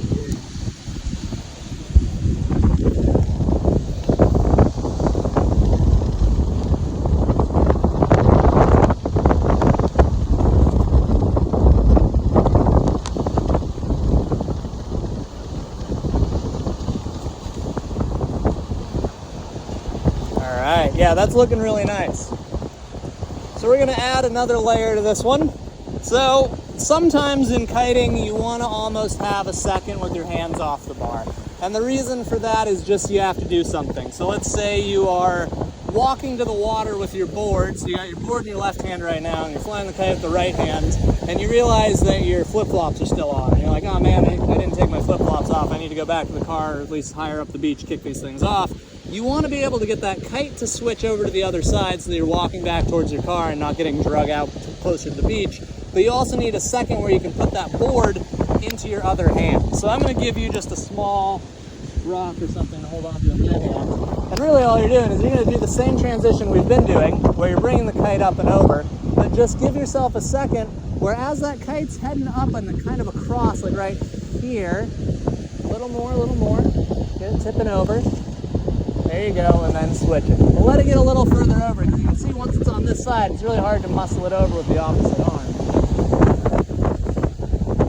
But yeah, we just want to get that down just so that, you know, there's plenty of times in kiting where you need to be able to switch things. You need to have your hand off the bar for just a second. And the slower we do it, the longer you can have where you don't need your hands on the bar. But it just has to be getting up and over to that other side. Essentially, if the kite is heading with some momentum to cross over, it'll keep going and it won't want to fall back to this side. So like right there, perfect, and switching it over. Now we're just going to try and get that to be progressively a little bit longer each time. And yeah, if your kite's high and you take your hands off the bar, it has a few seconds before it'll hit the ground. We just want to make sure if we're going from left to right, that it's actually going and that it doesn't stall and come back down the way we brought it up from. So let's go ahead and get a little more, and then let go there. Perfect, and re-grab. There you go, plenty of time. Now we have somebody coming over on this side, so let's do another switch. Go ahead and let that go down. And we're gonna bring it up slowly. We're gonna let them walk past that. Go ahead and just let go of the bar. We're gonna let them walk behind our kite there, get out of our wind window, and then we'll bring it up. But yeah, just like that, you have time. So it's, you know, if you bring it up, the kite's gonna continue going where you told it to go. In this case, going from right over to the left side. And as it's doing that, you don't need to give it any more input. It's already doing what you told it. It's like, here, go ahead and let it go, and switch, and regrab. Nice, good save, good save. Swap the hand.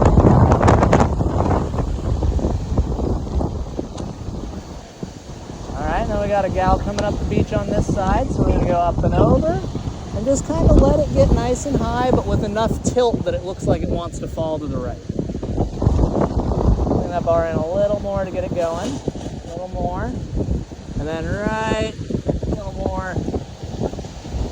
There, go ahead and take those hands and swap them. And yeah, if you have to pull it over the other way a little bit, you can.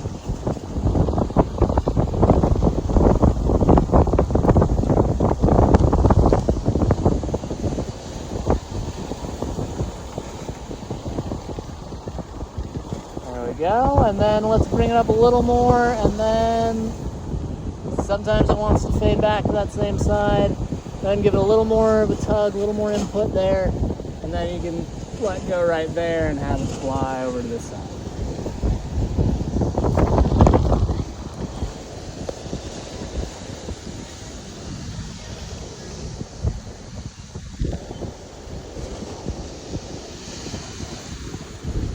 There you go.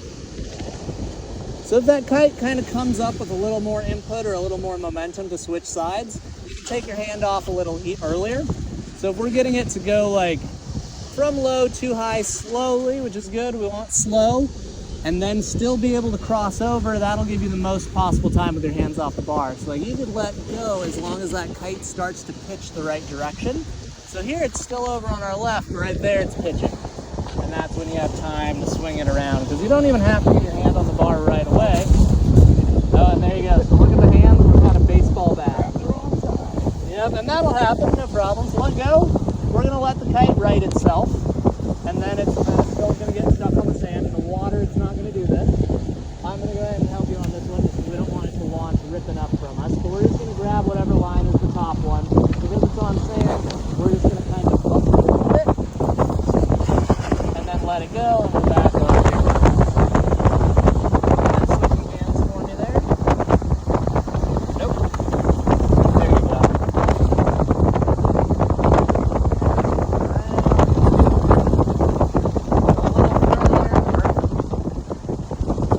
And swap that in a little flatter. There you go. Nice.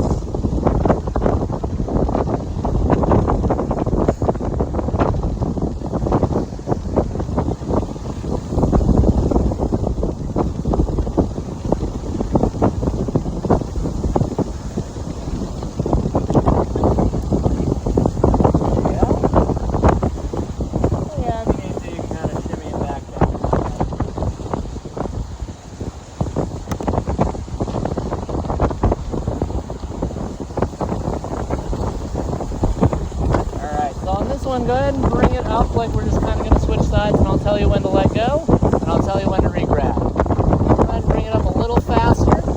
And get it to start pitching to go. Nice.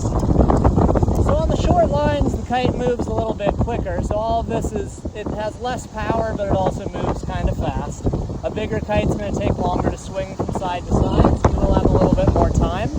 But this still gives you a good sense of how much, you can direct a kite and how much input it needs to do something like crossing a side. If you give it enough input early on, it'll just do it, and then you can let go for a second and re-grab.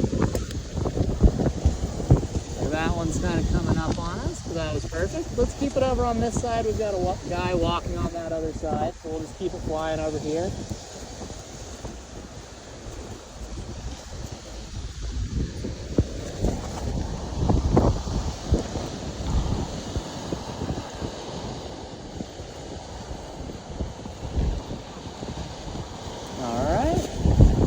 Out of our zone. We can either keep it over here, we can switch sides.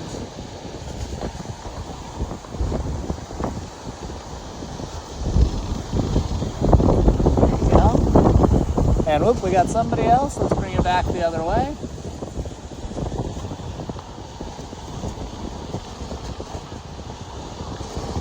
Let's bring it a little more over to that right. Whoa, don't grab the line though. Alright, okay, we never want to grab a line if it's too directed steering. The only time we want to do that is when it's kind of stuck down in the water. And switch hands for me. Yeah, there it is. Nice. Alright, we got two more gals kind of coming over on this side, so let's just leave it over here for now.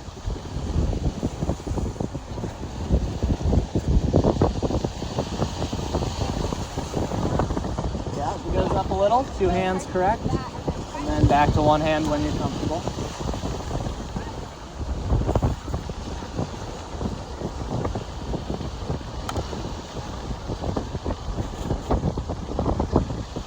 Leave it over here for a sec, just until they get a little further.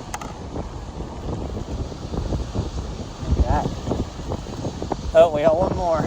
They keep coming. If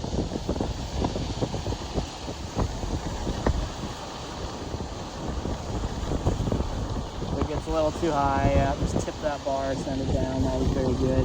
Just getting used to the weird hand grips.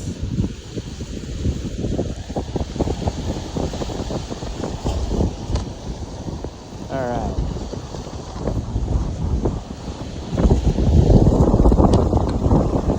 Very nice.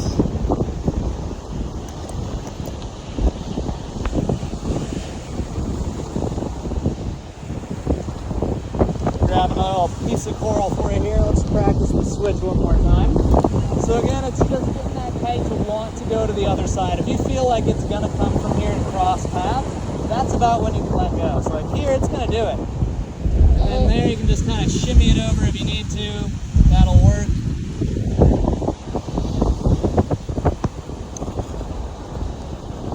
And then same thing again, just switching sides.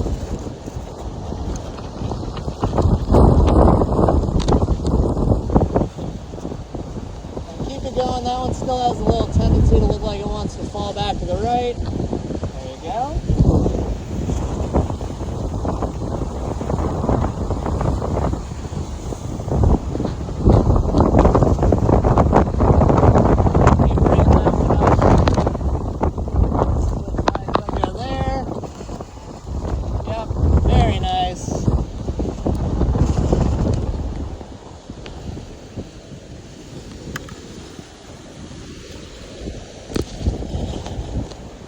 Okay, let's go ahead and bring it back one more time, and we'll go ahead and move on to another activity.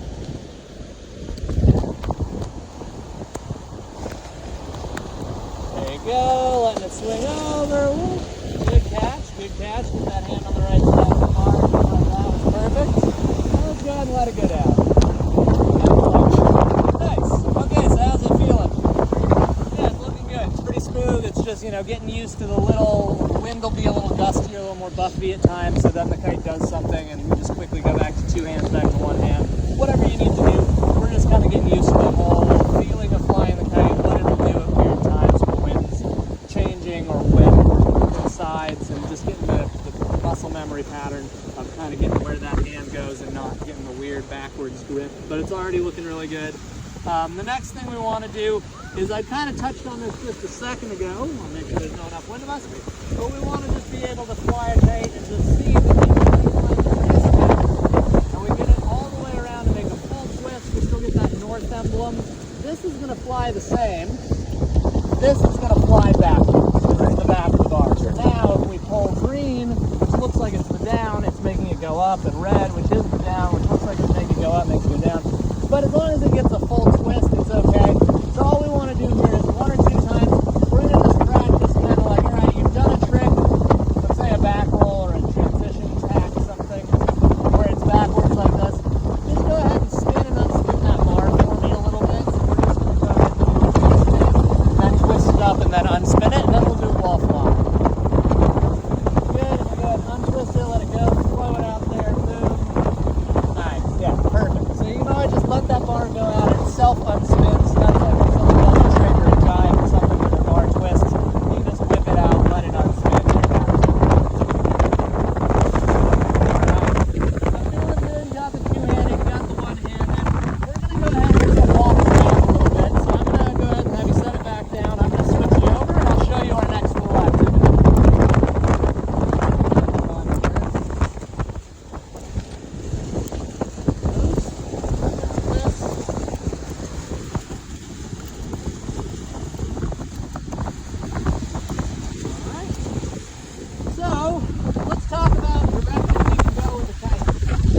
Always going to pull you, that's just all it wants to do.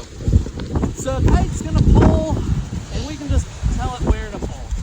But we're going to practice walking around the beach. So if we're going to go get in the water, that seems fairly straightforward. We're going to just follow the kite, and it's going to put us in the water. What if our goal isn't to get in the water? What if we want to just walk up to where that other kite lesson is happening? We're going to have to pull against the kite. And this is the same thing you're doing in the water when you're riding, is you're pulling against the kite. It's giving you momentum, and you're shifting that momentum upwind by edging hard enough that you can get upwind. We're going to not get in the water today, so we're just going to talk about walking. So let's say we've got a lesson up there, we don't want to get around them. We've got these guys walking on the beach down here, so we don't want our kite by them. So I'm going to swing this over to the other side. This is where if we kind of just let it go, we have a little while, as long as we tell it where to go, where we don't necessarily need to have hands on the bar. And then we're going to go like, all right, we don't want to get in their way. We're going to walk this way.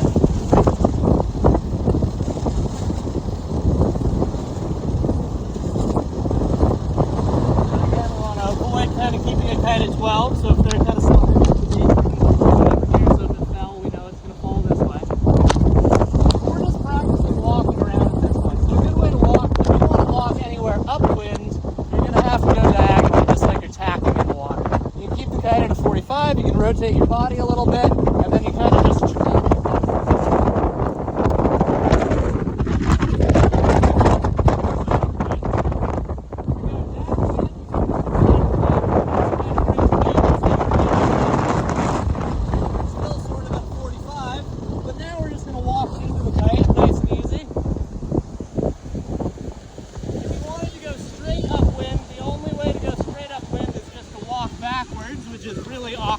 annoying and looks stupid. So we're always tacking for that reason. 12 o'clock is the spot we want to avoid, but we can have it just slightly off of 12 if we want to go straight downwind.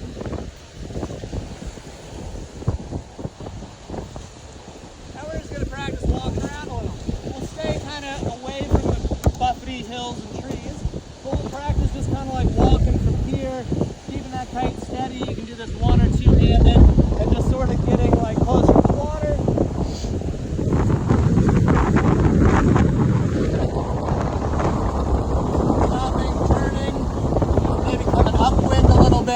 And just using our little bit of beach space we have here. If something starts happening when it's swinging too fast, you're not feeling comfortable, let it go, no big deal.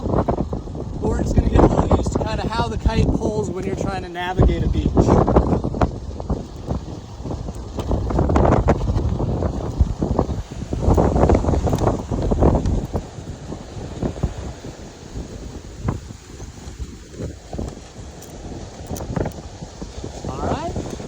Again,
stable when you're standing. All right, so let's go ahead, bring this kite up nice and slow, and let's bring it over to that other side again, but slowly, one or two-handed.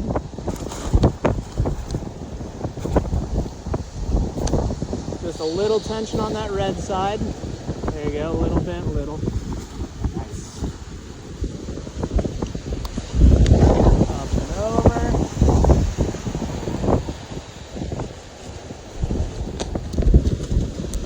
Very good. There you go, bar out a little bit. Keep it nice and slow. Good, right out there.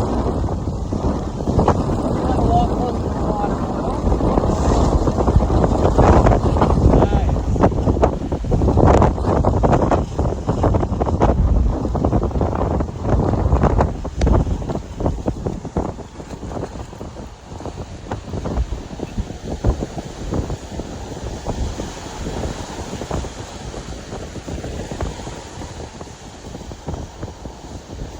Far out, let it go, let it go.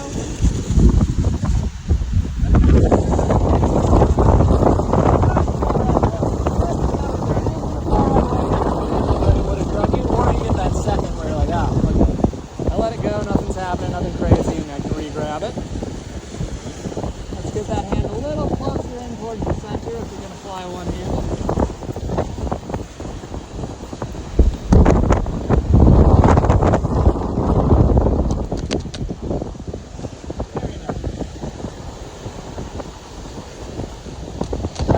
Follow that kite and walk this way a little bit. Just keep it nice and steady at the 45, just like that. Keep following it. We can get a little closer. Don't worry about the speed limit. Let's leave it on this side. We got some wingers walking up on the other side. So we'll just stay here, just keeping it flying. Let these wingers get past us. Bring it back down a little. There you go. Flip it back.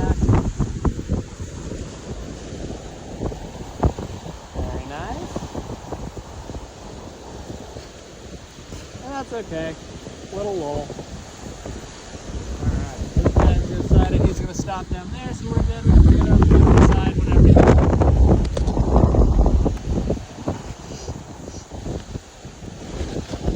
There it goes.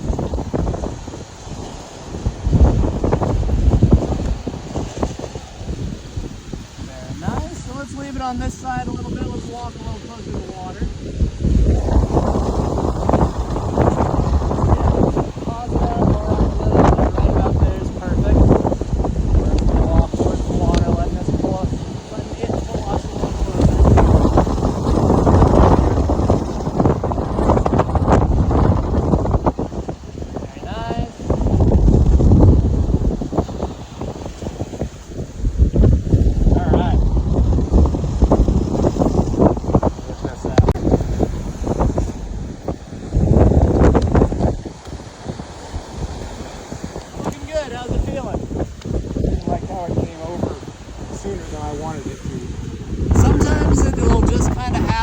Quicker than you think. In those moments, just be ready to let go. That's one good thing.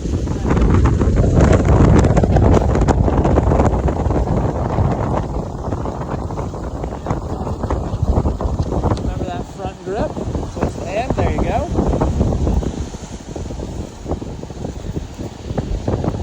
So yeah, wind's coming up a little bit. We've got the kite powered. We've got it fully depowered as far as we can anyway. But it's still got some pull to it, so sometimes, especially with short lines, the kite moves faster, so if something happens where it just springs over on you and you aren't ready for it, you've been good about letting go at the right time. So let's go ahead and bring that thing up and over to the other side slowly, since we got somebody else walking up the beach. There you go. Very nice. Now let's leave it right about there. We're going to try and trudge hard against that kite, move up the beach a little bit. Keep it right about 45. If it goes too high, correct and bring it down, and just keep walking up the beach a bit. Nice. Very good. Coming this way. Alright, if it goes down a little. Now, same thing, but let's switch sides. That's how we're on the other side out of the way. Nice and easy, up and over. We're going to beach a bit.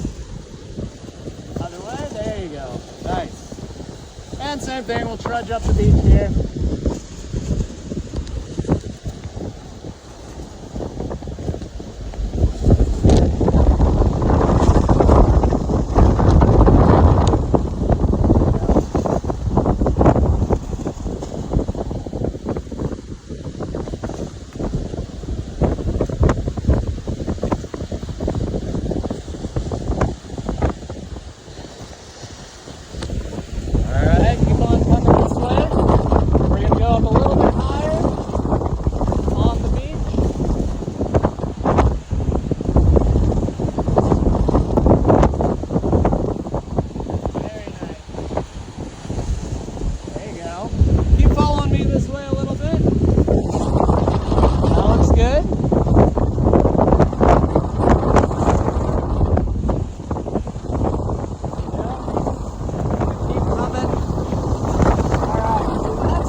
Avoid that, but we're gonna get it kind of 12-ish. So nice and high, and then reach down 2 hands, bust it out. Woo! Alright, reach down. So that's what's gonna happen whenever you have to hit that safety, is it immediately cripples the kite, kills the kite. So at this point, we're gonna go ahead and pack it all down. This is lesson 1. It's just getting comfortable with that kite flying. So how's it feeling as far as the 1 hand, 2 hand, the understanding about the timing? Like obviously it's lesson 1, so there's always a lot of room for improvement, but it's looking good. I just want to hear like what you're feeling, because it seems like the only thing that was getting in your way was occasionally like getting that back grip or something. Yeah, it's just a question of getting used to knowing this stays right side out this way. It's just not a problem after a while. No, and it's, practice makes perfect. One-handed seems fine. Every now and then you grab with the second one because it's like reacting a little quicker than you thought, or you get a gust or whatever, but yeah, that feels really good. Yeah, so I think it looked really good. I think, you know, starting off, your kite control was really solid. You weren't just smacking it back and forth. It was staying pretty stationary, staying in a good spot in the wind window, staying, you know, where you want it. Now the thing with the wind window is it's approximate. There's room for fluctuation. It doesn't need to just be in one spot frozen. It can go a little high as long as you guide it back down, and it can go a little low as long as you guide it back up. We're just not trying to have it go crazy. So that looked really good. The timing for letting go was impeccable. There was never a time where it started to move and you hesitated and didn't let go in time. Just getting rid of that was great. Every time it did its thing if it needed to, and it hit the sand and it was ready to relaunch, and you were hands off, went for hands back on. So that looked really good. You know, like I said, the only thing at this point is just getting used to, like, when you switch, not getting the baseball bat grip and just making sure it's always the replacement grip. But that'll come with time. Anything else as far as questions or things that weren't clicking right away or still aren't? No, it took a little while. So when we first started seated, I was doing most of the control with this. Yeah, the wrist twist. Not realizing that it's actually, it's a combination, of course, but it's as much this as anything. Yeah, and it's easier because you can just keep your wrist steady. My wrist at first is like, yeah, this gets really awkward because no one uses, and it's a lot of these muscles. So it's just the forearm and the wrist. And if you're pressing up with your thumb and trying to press down with your pinky and do like a twisting method, you're gonna get really tired in your forearm. Just realizing that, you know, you can hold kind of a constant steady angle by just keeping the bar like that with the thumb pressing in, and then just sheet in makes the kite go up, sheet out makes the kite go down, and it's just small motion. So if it's going down too much, you just pull in a little. If it starts going too high, you push out a little. And we're still playing with that sweet spot. We're just doing it one arm sort of locked out with the grip and not doing too much of this, but it got really smooth. oh good. I'm surprised. Yeah, I mean, it's the thing with kiting, because everyone, you know, talks about like, oh man, it's kind of like so much, it's this big hurdle to get into, and it's really not. I think the learning progression is almost easier than winging. Obviously the kite, there's more to understand than the wing, but generally speaking, you're not going to start off on a foil when you're kiting, so the board part comes much easier. So they're very, you know, different parts are hard to each sport, but it's nothing you can't do. All right, so let's go ahead and do, so this is going to be the pack down. We're going to take this, and our job is going to be to get up to and secure that kite. So we're going to go hand over hand crawl up this and be ready to let go. One really important thing with the kite is you obviously never want more. So we're just going to grab and hold, walk and pull our way up past the bar and to the kite. So you can go ahead and hand over hand climb on this one and keep that line just off to the side, off to the side. Just like that. And then we're going to bypass the bar here. This is our safety line. We can tell because this is the only one on tension. All these guys are loosey-goosey. So jump up to that one and pass the bar.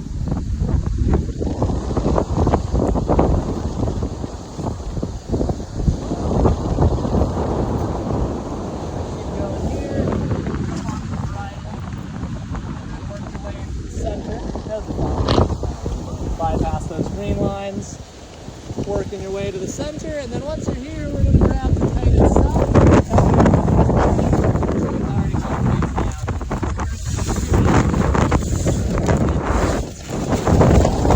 From here, you can disconnect that one. You know, one thing, I don't know if you have time, but one thing I'd like to do is learn to land it, because people are always asking me to land it, and you're the only one there. We're going to do that for sure. We're Not not in this lesson. done yet. We're just kind of taking a small pause here. So we have more to cover. This is just where we're going to reset. The launching and landing, we're going to do it right here. It was getting a little crowded next to this lesson. And we also it's good to get this one out of the way. So we will do some launching and landing. It's going to be you on the bar end and you on the kite end. So I will launch land to you, and then you will launch land to me. We're just going to kind of do a quick reset. So I'm going to get these run back out. While I am, one thing to think about is, so with the launch land, the angles are more important than anything. So we really want to make sure that when we're doing that, we're going to practice both sides, which means we're going to be able to walk. So let's say you're here, you've got the bar. I'm down there, I've got the kite, and you give me the thumbs up. Release it for you, you're going to pilot it up. We're going to do that pat your head thing, so that's catered for when you land my kite. Then I'm going to catch it, and sometimes we're going to want to switch that so we're not just practicing on one side. It's the same on either side, but when we go to do that, just getting comfortable with that walking around. So we're going to do it from here, you're going to want to land it to me over here as if you're coming in off the water. So we'll have you walk down to the water's edge, almost to where your feet are getting wet, switch sides, and then I'll catch it over here. So we'll get it all back together. We're just going to want to think getting comfortable with that beach navigation. And that's kind of why we set this down, is just when you're walking, it's windy, it's pulling, the kite's always pulling. Just thinking what's the most comfortable. So obviously the more comfortable you get with being able to kind of rotate away from the kite and kind of have your bar coming off this way, and you're still walking and looking where you want to go and able to walk into the wind like this, is better than if you're still trying to like kind of fight sidestep backwards. Obviously it's day one, so it's not going to just be perfectly smooth yet, but yeah, just try and think like, okay, the kite's here, but I want to shift away from it so I'm still walking like a normal walk. It's not affecting your gait and you're not having to like do like side steps and pull against it. It'll make it easier. It's just like getting that shift and control down. So we'll work with that a little more, and then also just when you're going down with the kite, leaving that hand out just like you were and just kind of following the kite is really easy, but we're always going at angles. That's where we're at like this, and we're walking around. We're never going straight downwind or straight upwind. If we want to go downwind, we're going to go like that, and then if we need to get really far downwind, we're going to have to zig back and zag and zig. We're just tacking like we would in the water. Or upwind tacking. So I'm going to get this run back out. Feel free to ask any questions in the meantime, and then we're going to practice that launch and landing and get that walking tuned in a little bit. Okay. All right.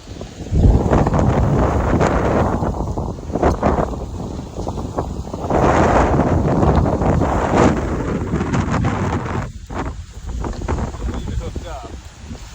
Yeah.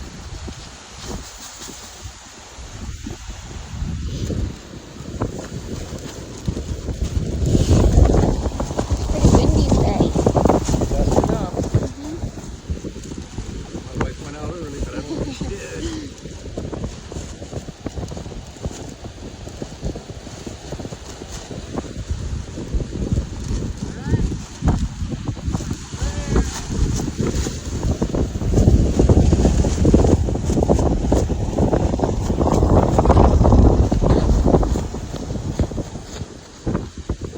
to watch because I want to start teaching. Well, yeah.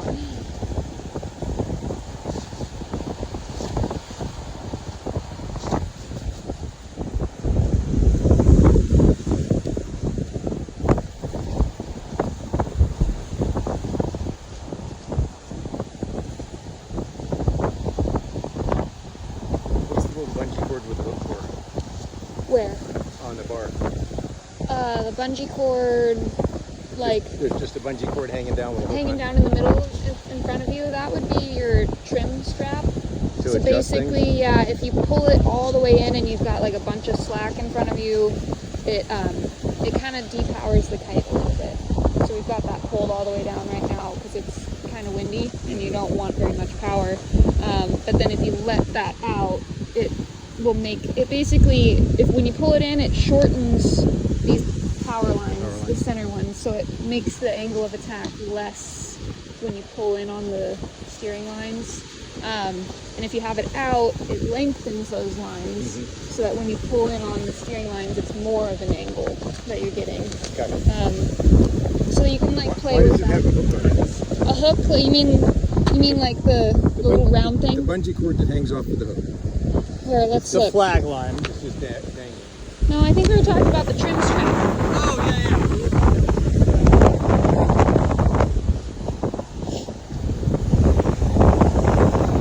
Are you talking this thing? Yep, that's a great question. We were going to get to that one a little later in the Oh, it's lesson. not a hook. I thought it was a hook. It's just for you to grab easily. Yeah. So this is something we would cover a little later, just because right now it's windy and we have it fully depowered and we don't really want to play with it because we don't want any more power at the moment. But this is your power depower strap. So it's got kind of like a cleated tooth system. And what we have is this length of rope that either lengthens or shortens the distance of your center lines. And what that does is it'll affect your power by tipping the kite in the same fashion as when we sheet kind of in and out. So with this one, pulling all the way in and shortening these down is going to depower your kite by flattening it out. We're going to take that leading edge and we're going to pull it flat into the wind. And if we let these out, we're going to let these lines be a little longer. We're going to tip that kite back. So with this tip, it's catching more wind, and when we sheet it in, it's going to catch less wind. Nice. You described it.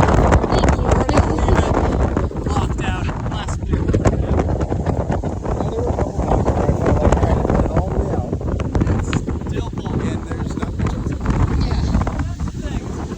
Pull, and that's their whole job, and they're Yeah, good at their job. But we're trying to mitigate how much we get when we get it. Well, and with the lines doubled back, you have half the power of the kite right now. So it's pretty windy right now. Yeah. I would be very powered on a 7, so On 7. yeah. Yeah, it makes sense because they say something about wings are usually about half the size of kites. So Yeah, yeah. I'd probably be on a 3.5 today. Yeah. The sea stays still nice and mellow though. Mhm. Just gonna get it behind this point. Going, Yeah, yeah. All right. Just double checking we've got these all evenly taken care of. There's over there.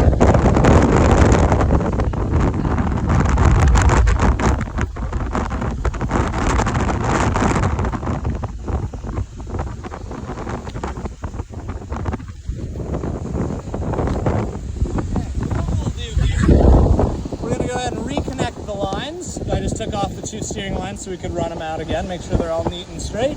We're going to reconnect those and then we're going to do the launch landing practice. Would you prefer to have it start out where you're piloting the kite and I'm giving you a launch, or would you rather practice the you giving a launch and landing the kite? We'll do both. Yeah. Okay, let's go ahead and start off where I'll be piloting the kite. I'll launch land to you, and then you can launch land for me. okay. All right, so let's get these hooked up. Again, just double checking these out. I'll go ahead and grab this one.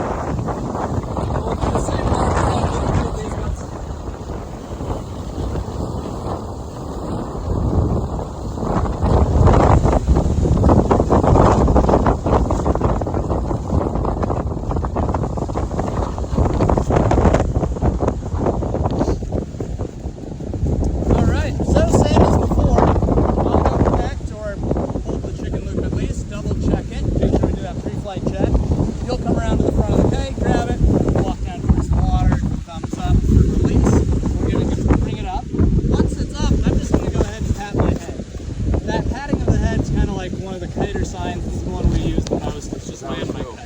Yeah, I don't know how. Not me. So yeah, that's kiter. Yeah, it's basically just, we don't want to yell into the wind all the time. So you see someone patting their head at you, they're asking for a landing. We're going to do it the same side that I bring the kite up on. So usually, like I said, when you're going to get in the water here, you want to launch kite like over here so that if something happens, you can pull towards the water instead of pull towards the buildings. But when you're coming in, then your kite's already just pointed over here, and you don't want to walk high up the beach to turn around and set it down. So we'll get the kite launched, and then I'll run around to the other side, and I'll have you kind of come over and help land the kite. Now, when landing a kite, aside from the head path thing, all you're really doing is trying to drop it to that 90 degrees. It's the only spot you can't drop it to. If the wind is shifting, you can't have it just fall down into the lower part of the window, but when the wind shifts back, it's going to look forward. It happens a lot in Hood River just because of wind shadows. It can happen here during El Fortes because of wind shadows. But generally speaking, we're just going to follow that same 90 degree angle, have it drop right down. All you're going to do from a person landing the kite is you're going to grab it by the leading edge in that same position you launch it from, and then you're going to take a step or two in towards me. I'm going to take a step or two in towards you. We're going to lose line tension. We're going to slack those lines, and you're going to shift that kite into that half moon or smiley face shape. And then once you've got slack in the lines, flip it over into this shape. All right, Let's go ahead and give that one a run through. So I will go down there and get all ready. I'll have you come around to the front. We'll do a nice easy launch with the thumbs up, and then we'll do some landing.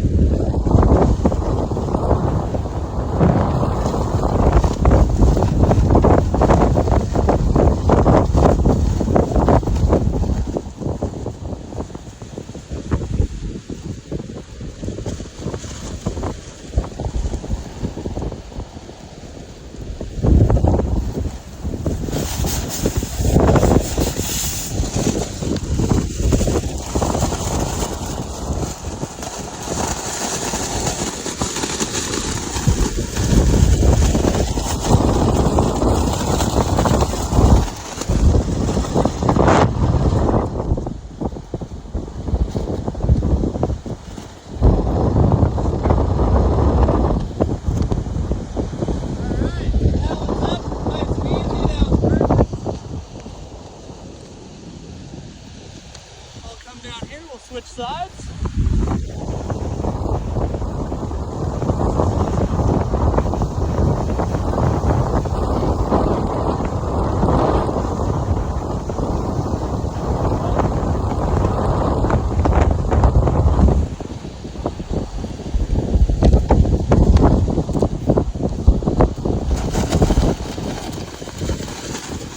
Beautiful.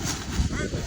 100%. All right, so the important thing there is losing the line tension. So you just want to make sure that, you know, when you land somebody's kite, the worst thing is if you're trying to flip it over and they're just standing leaned back against it, there's too much tension in the lines, it's going to make it really hard to get that kite to flip. You both want to walk in towards each other. It's really the person with the bar's job to take a few steps in towards you, but in the case that they don't, it's never a bad idea for you to come in towards them, get that line tension to slack, and then flip this thing over. All right, let's go ahead and do that one more time, and then we'll switch places. You'll be hooked up here, and I'll give you a launch. Okay. All right, so I'm just going to go ahead and swing the kite up on this side.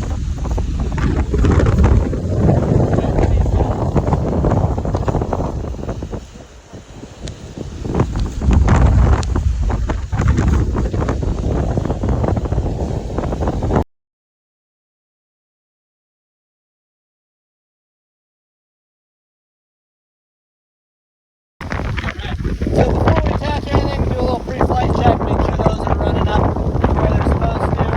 Those are running up where they're supposed to.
up. So you want to sheet out a little and it'll be calmer.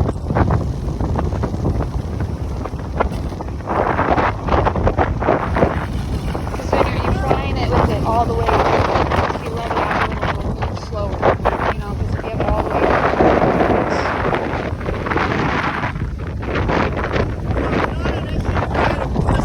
Bringing it up, it feels the same as bringing it up off the pan. It's a little different. Up and then while you're standing in a flat, it's like feeling like the plate's going fast and it's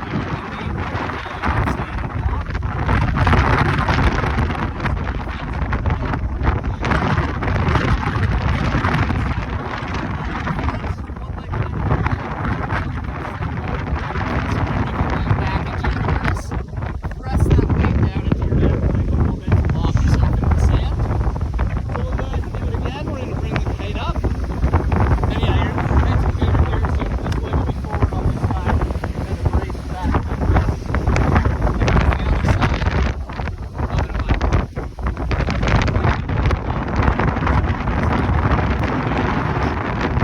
way. Just nice and low. We want to come in high. We want to avoid the up and over.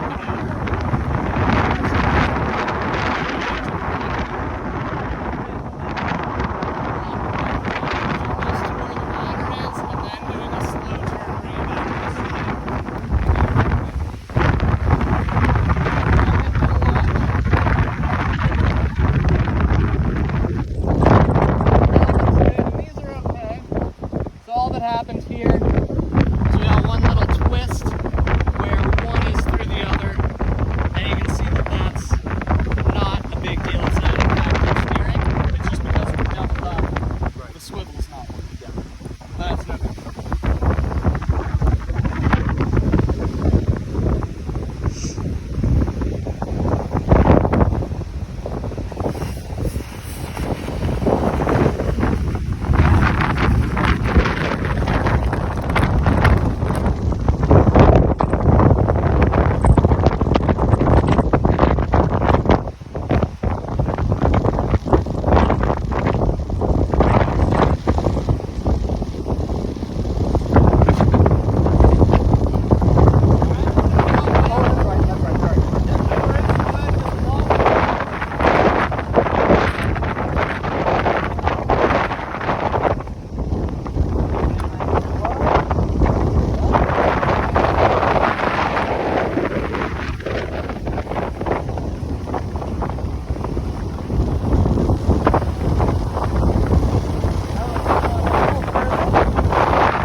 On the other side.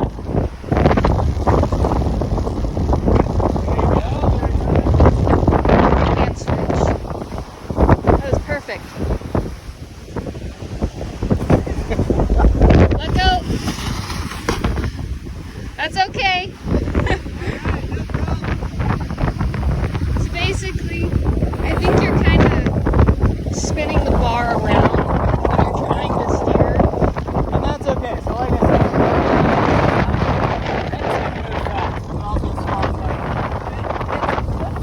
that's okay. You were good at that happen. We're going to launch this, which is good because it's actually in the water. So a kite in the water will go perfectly to 90 degrees. We'll bring it up. We're going to bring it over that side. But remember, a kite's going to do this, even on the sand. It's just going to sit there. So if someone is going to catch your kite and it doesn't get right to them perfectly, you can just let go. The kite's going to sit like this, waiting for that person to grab it on either side. So if it's not like right there, just let it go, let it chill on that side. Whoever's catching it will get it. Okay. Alright, so we'll just bring it slowly up and over. There you go.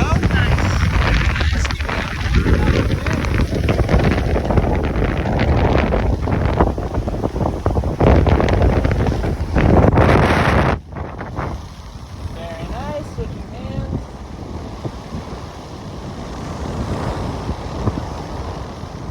You could even let it drop down.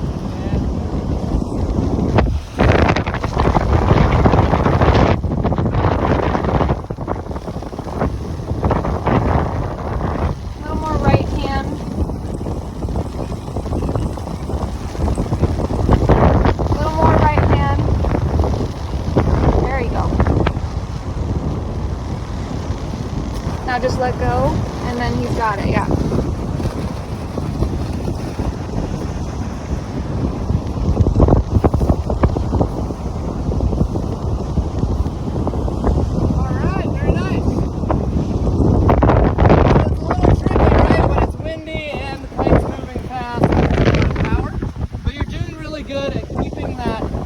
Moving slowly, because again, fast kite, more power, slow kite, less power. So by just like, you know, it wanted to come over and then it wanted to drift back, and you just let it for a minute, kind of hang there, and slowly bring it back over. You're not making it happen too quickly, which is keeping the power down, but it's still windy. There's still some power in that kite, even though it's on half lines and fully depowered with the trim strap. We're still getting a little bit of pull, which when you're standing is just a new sensation to work with. That's where we start sitting down, is even if you get a little pull, you're just kind of scooting, versus when you're standing and feeling like you're about to be run up down the beach. But you're doing good for windy conditions. Anything else that you're feeling like you'd like to cover? No? I think so. Alright. Well, that's pretty much Pretty good. everything. I mean, it's just going to be time for you. Exactly. And that's everything as far as like a beginner, you know, day one lesson. The next thing we're going to do is just de-rigging. We'll make that one nice and quick. But yeah, this is an IKO official level 1 lesson. So if you were to, you know, go on to take lessons anywhere else, you've got your basics. They're going to re-explain some of this to you, and they're going to kind of just make sure you've got that kite handling down. But they're not going to make you do all of this over. They'll kind of be like, have you done a lesson? You can say, yeah, I've done my first lesson. You're basically at the point where the next thing is to get in the water. The more time in between lessons, the more time people are going to want to just make sure that you know what you're doing, that it hasn't lapsed so long that you're kind of starting over a bit. But it's muscle memory. You're making those connections, and that's all it is feeling those little differences in the kite. So for me, even when I get people who, you know, took maybe 1 or 2 lessons a year or 2 ago, the stuff you're going to forget is rigging. You're going to be like, all right, I know that we walked some lines somewhere, Lark's head loop. You're not going to forget the flying the kite. That's muscle memory, and it gets ingrained really, really quickly. So maybe if you're going into this season, but maybe try some kiting next season or whatever, you're going to keep rigging, nuances of safeties and things that might go away, but not very quickly. Okay. All right, well, let's go ahead and get this broken down. So at this point, let's go ahead and do the first process for taking this off. We're take out the chicken leg first with the safety over, and then just kind of taking this off, either one. And then we're going to give this one back. And then we're going to just go ahead and take these. Doesn't matter too much. You can just work it up there. We've already got the sand on our kite. We're going to go ahead and take off all the knots. I'll get these 2. I'll let you get the 2 on the other side.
Let's go ahead and pull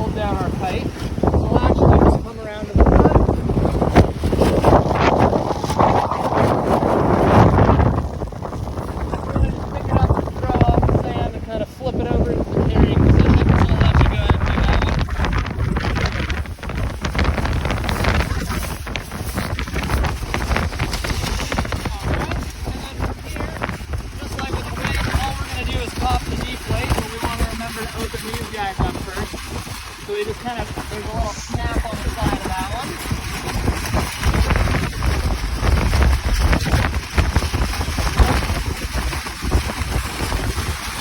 Yep. Now we'll go ahead and pop the knee plate on this one.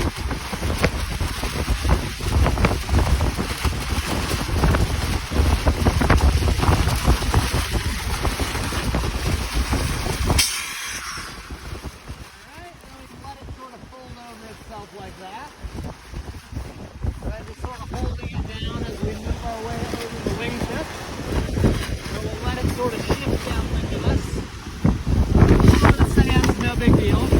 We're just going to roll all the air out towards the end plate. Just like a wing.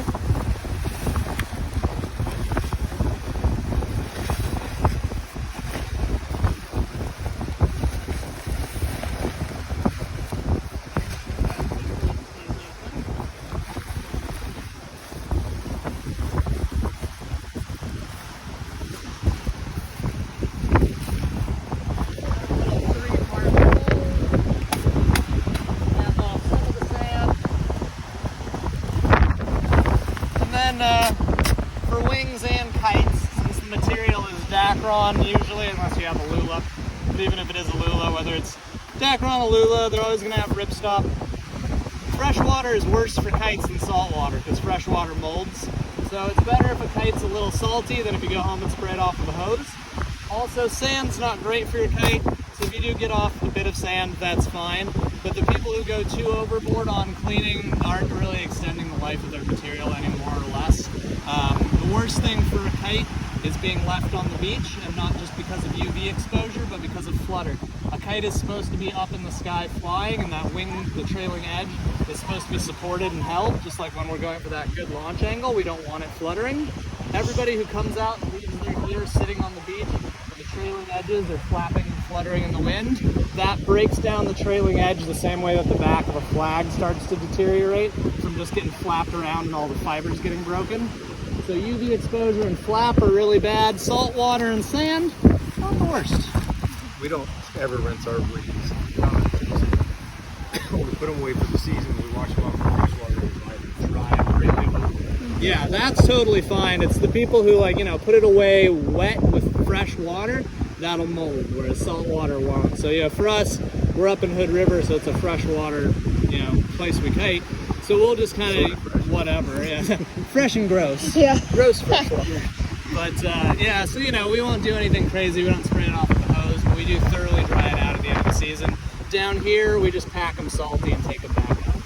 But dry before you pack, for sure, because you don't want to leave it wet, whether it's salt or fresh water, but the fresh water is a little worse. But all right, cool. Well, that is that. We can go ahead and just take this back up to our bag. We'll grab the pump. But yeah, anything else you're feeling good about? Feeling like you want to ask questions about? Any of that? That was fun. Nice. Yeah, kiting's different from winging for sure. You hold a lot more power at your fingertips kind of thing. The wing, it's very easy to just drop it and get to that neutral point. The kite, even if you let go of the bar, is still pulling you. The pull never stops until you hit that eject. Right. And you can feel when you did bust out the eject, then it's like, oh, well, okay, now I'm pulling. So if you eject it in the water, is it possible to